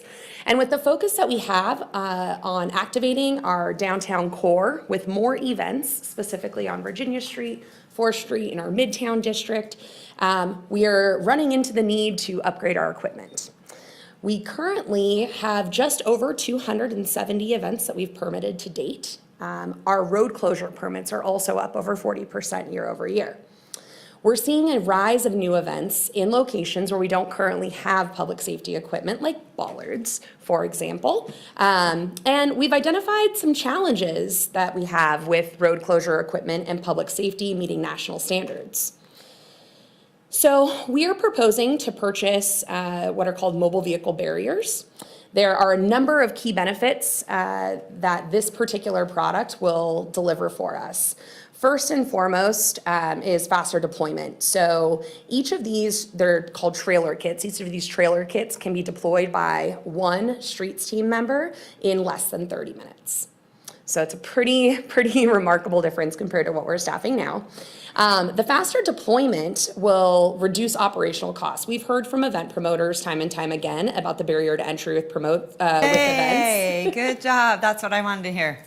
So this equipment, not only will it increase public safety and significantly impact the working experience of our streets team, who does a phenomenal job handling all of these closures, but it should make our promoters happy as well, as these barriers will decrease the cost for closing down a street. As a result of a decreased barrier to entry for street closures for events, we expect to see an increase in event accessibility, increasing the number of events that we're able to produce in our public streets and spaces. Last but certainly not least, and arguably should have been my first bullet point, is public safety compliance. This equipment, unlike a lot of the equipment that we currently own to facilitate road closures, this equipment meets national safety standards for vehicle intrusion mitigation, enhancing safety for attendees and staff at our events. Our activation efforts, as we shared, are a top priority as we look at revitalizing our downtown core. These improvements directly support Council's broader strategy for activating downtown, removing cost barriers to hosting events, and aligning with the city's public infrastructure with best practices nationwide. So we move to approve the RDA in procuring the equipment from Meridian Barricade. So much. I love this. How'd you find this? How'd you find this? So this was a team effort. So in spring of 2025, Meridian actually came out. They came to the city of Sparks and did a demo with RPD and RFD from Carson, Sparks, our rural areas, and the city of Reno. And we've known that we needed to purchase this type of equipment because there's actually road closures that we can't facilitate. For example, 4th Street in front of J Resort, 4th Street in the Brewery District, we can't currently approve for road closure events there. Yeah. We don't have the equipment required. Okay. And it just so happened that this demo was coming to Sparks, RPD and RFD attended, and this is a whole team effort Good, in cool. really pulling this off. How many do we get? Yeah, so we'll be purchasing 3 full trailer kits. Okay. Plus additional barriers that will not come on a trailer. M&O, we worked with Travis, Tim, and their team. They have a spare trailer that we're gonna be able to purchase. So what that allowed us to do is actually increase the number of barriers that we're able to purchase, so we save money on the Okay, the trailer and Travis, the are you kits. good with that? So, but Because I how have a many are in feeling a we're just like, trailer? okay. That And doesn't, Travis, will hold on a second. how many are in a trailer? Yeah, each trailer kit, so the 3 trailer kits come equipped with 8 barriers. And then we purchased, don't quote me on this, I'll have to look back at the quote. A quote should be in your packet as well. But we purchased an additional 12 barriers. Okay, awesome. Any questions, Councilwoman? Well, I'll just say, so you have 24 plus 12? Yes. Is that what you're saying? Okay. And with that is enough to close off 4th Street? It is, yeah. We used 4th Street as the test case because that's the street that we currently don't have equipment that we can approve road closures for. But I mean, you also have to close off the side streets coming into the 4th Street? Okay. And like, would like 3 or 4 of these close off the street on either end, and then you need like? So it depends on which section of 4th we're closing. For example, Offbeat Music Festival is happening in the Brewery District. They're going to be closing 4th Street from Evans to Valley. So these barricades will work to close at Evans, at Valley, and then alongside either side of the train tracks. Gotcha. All right. Sounds very good. I'm happy to make a motion. Second. Sure. Any questions from council? No? Okay, all right. Motion to approve the redevelopment agency board to purchase this equipment from Meridian Rapid Defense Group for these barriers. Okay, I have a motion, I have a second. All those in favor, say aye. Aye. All those opposed? Motion carries unanimously. All right, good job. Oh, one question, Rachel, how long will it take to get? You're like, Yes. 3 years? No, I'm just kidding. No, well, what takes, Just kidding. the fun part that I left off of this is we were talking public safety, but the really fun part is we get to brand them. So they're beautiful, they'll be branded with the City of Reno's Oh, logo. cool. Yeah. And so we're gonna do the branding. It'll take about 60 days. Okay. From the date we say, Yeah, we're ready. I just So wanted to I'll make leave sure here it's and- not like years. No, about Okay. 60 days on procurement right now. Might be a little bit longer with the branding, but Yeah. should be in place by this fall and definitely before next event season. Okay, awesome. Thank you. Thank you. Okay, Madam Clerk, what are we? We're on item C1. C1 for redevelopment agency board comments. Okay, any board comments? There are none. We don't, no action. And any public comment on item D We do not have any public comment and registered. item E? Well, get let it. me make a comment on, I think it was on All C. right. I just wanted to bring up that Sternberg issue again, and if there is an opportunity to look at redevelopment funds Okay. to be used for those, that I want to encourage our staff to do that. Perfect. Thank you. Okay. Move to adjourn. Thank you. I have a motion. I have a second. All Okay. those in favor say aye. Aye. All those opposed? Motion carries. Okay, good job. All right, we're, now where are we at, Madam We're on Clerk? item H1 on our regular city council agenda. Heading back to item H1. Any comments from council? The only thing, and I'll put it in an email to you, Jackie, just about certain crosswalks. So I'll send you an email on that. And then, Sure. go, are you? I'm ready. No, whenever. oh, okay. And go ahead and give me a motion, Councilwoman Dewar. No, I was, not a motion. Oh, okay. Isn't this our comments? Yeah, Yeah, so I just want to make 2 comments. One, I had the pleasure working with our Reno Fire Department recently on deploying goats to Yeah. chomp the vegetation. This Love one the was goats. on Evans Creek. It was the Evans Creek Estates Homeowners Association that initiated the effort they called me back in March, and I hooked them up with our fire department. They were able to get a grant to do the goats. We had the launch. It was incredibly successful, a good turnout from the media. Everybody loves goats, right? What I didn't realize, a few things I didn't realize. 250 goats, it's not like 10. 6 herding dogs, 2 guardian dogs that come from Turkey. So I asked like my Great Pyrenees, that's a guardian dog. These are even more specialized. And then this couple from Smith Valley that go around, and their big ask was they love doing it. They're going to be here for 45 days chomping the stuff up there. I will recall the council, some of you weren't here. I was very concerned. We got reports when we were spraying washes through our maintenance and operation group that some of the spray was drifting onto our residences, and they were unprepared to get like a face full of chemicals. And so we instituted a number of changes. One, and I'm not sure if all these changes are still in place, but they began publishing when we would spray chemicals. Number two, they bought backpack units, so instead of broadly spraying chemicals, it was more targeted. Number three, they bought the type of mowers that they could manage in this environment so that they could maybe mow instead of spray chemicals. And then this is a next evolution. This is the 4th year we've been using goats.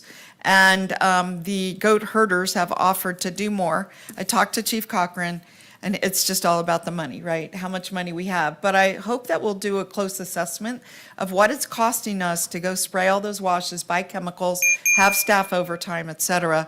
And is this more cost effective? And can we use this more broadly?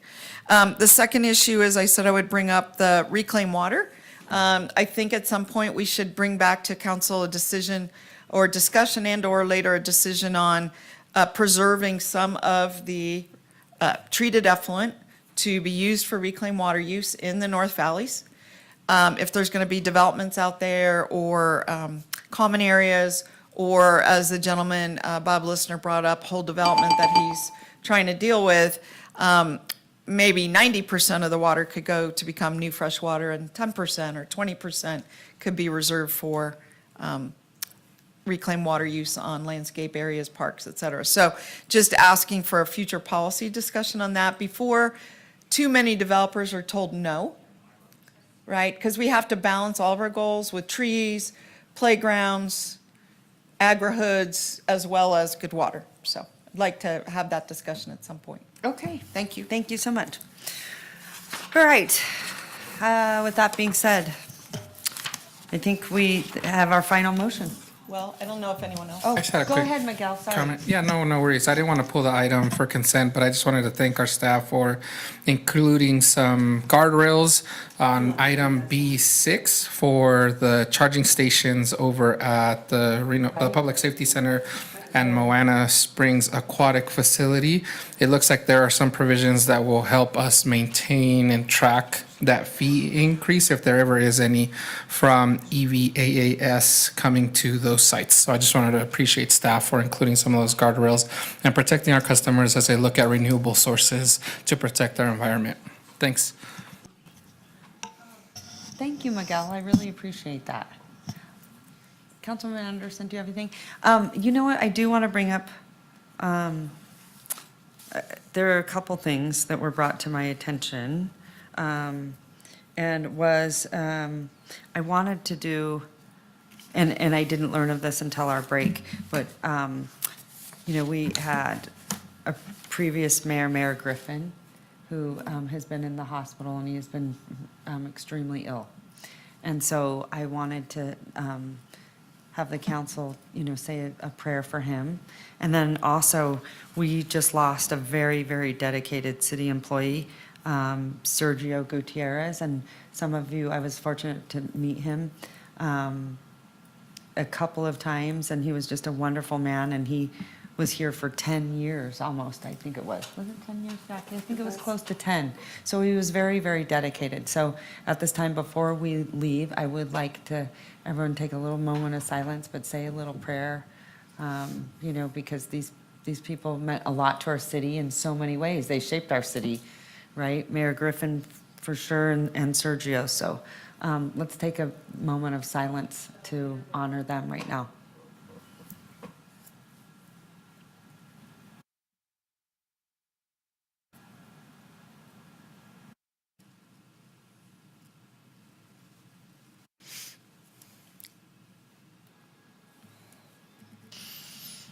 All right.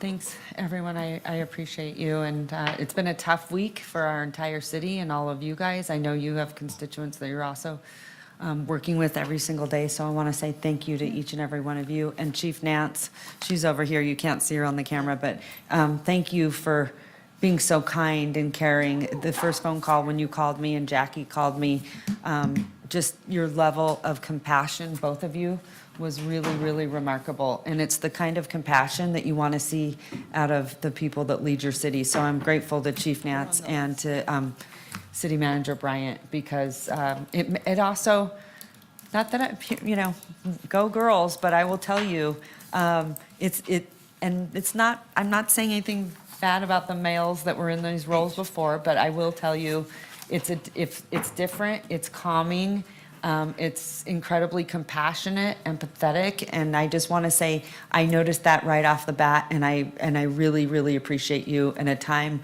whenever nerves and emotions are completely spent and really hard and challenging to deal with. But I was so grateful. So thank you for your support and how you've navigated this really tough situation. So thanks. All right, everyone, we will see you back here. Oh, Madam Mayor, so just for closing public comment, we do not have anybody registered, Thank have you. not received any correspondence. Thank you, And we're on thank you. item K, motion to adjourn. Well, before we do, one more thing, Madam Mayor, under Yes. H. I just wanted to point out that at 3 o'clock today, which is in like 40 minutes, the Truckee River Flood Authority is having a public workshop with the public about what kind of recreation they should entertain in the Mill and McCarran project. Yeah, I'm glad you're bringing this up. Yeah, so the two big proposals are make it all trails, okay, just a really natural area. The second proposal is trails plus playing fields. It could be soccer, lacrosse, whatever. And there really is quite a split amongst the public. Some really want to see it completely restored and be more like an Oxbow type park, and others really want to integrate the two. The plan initially, going back 15 years, has been to integrate the two, but, sentiments could be changing.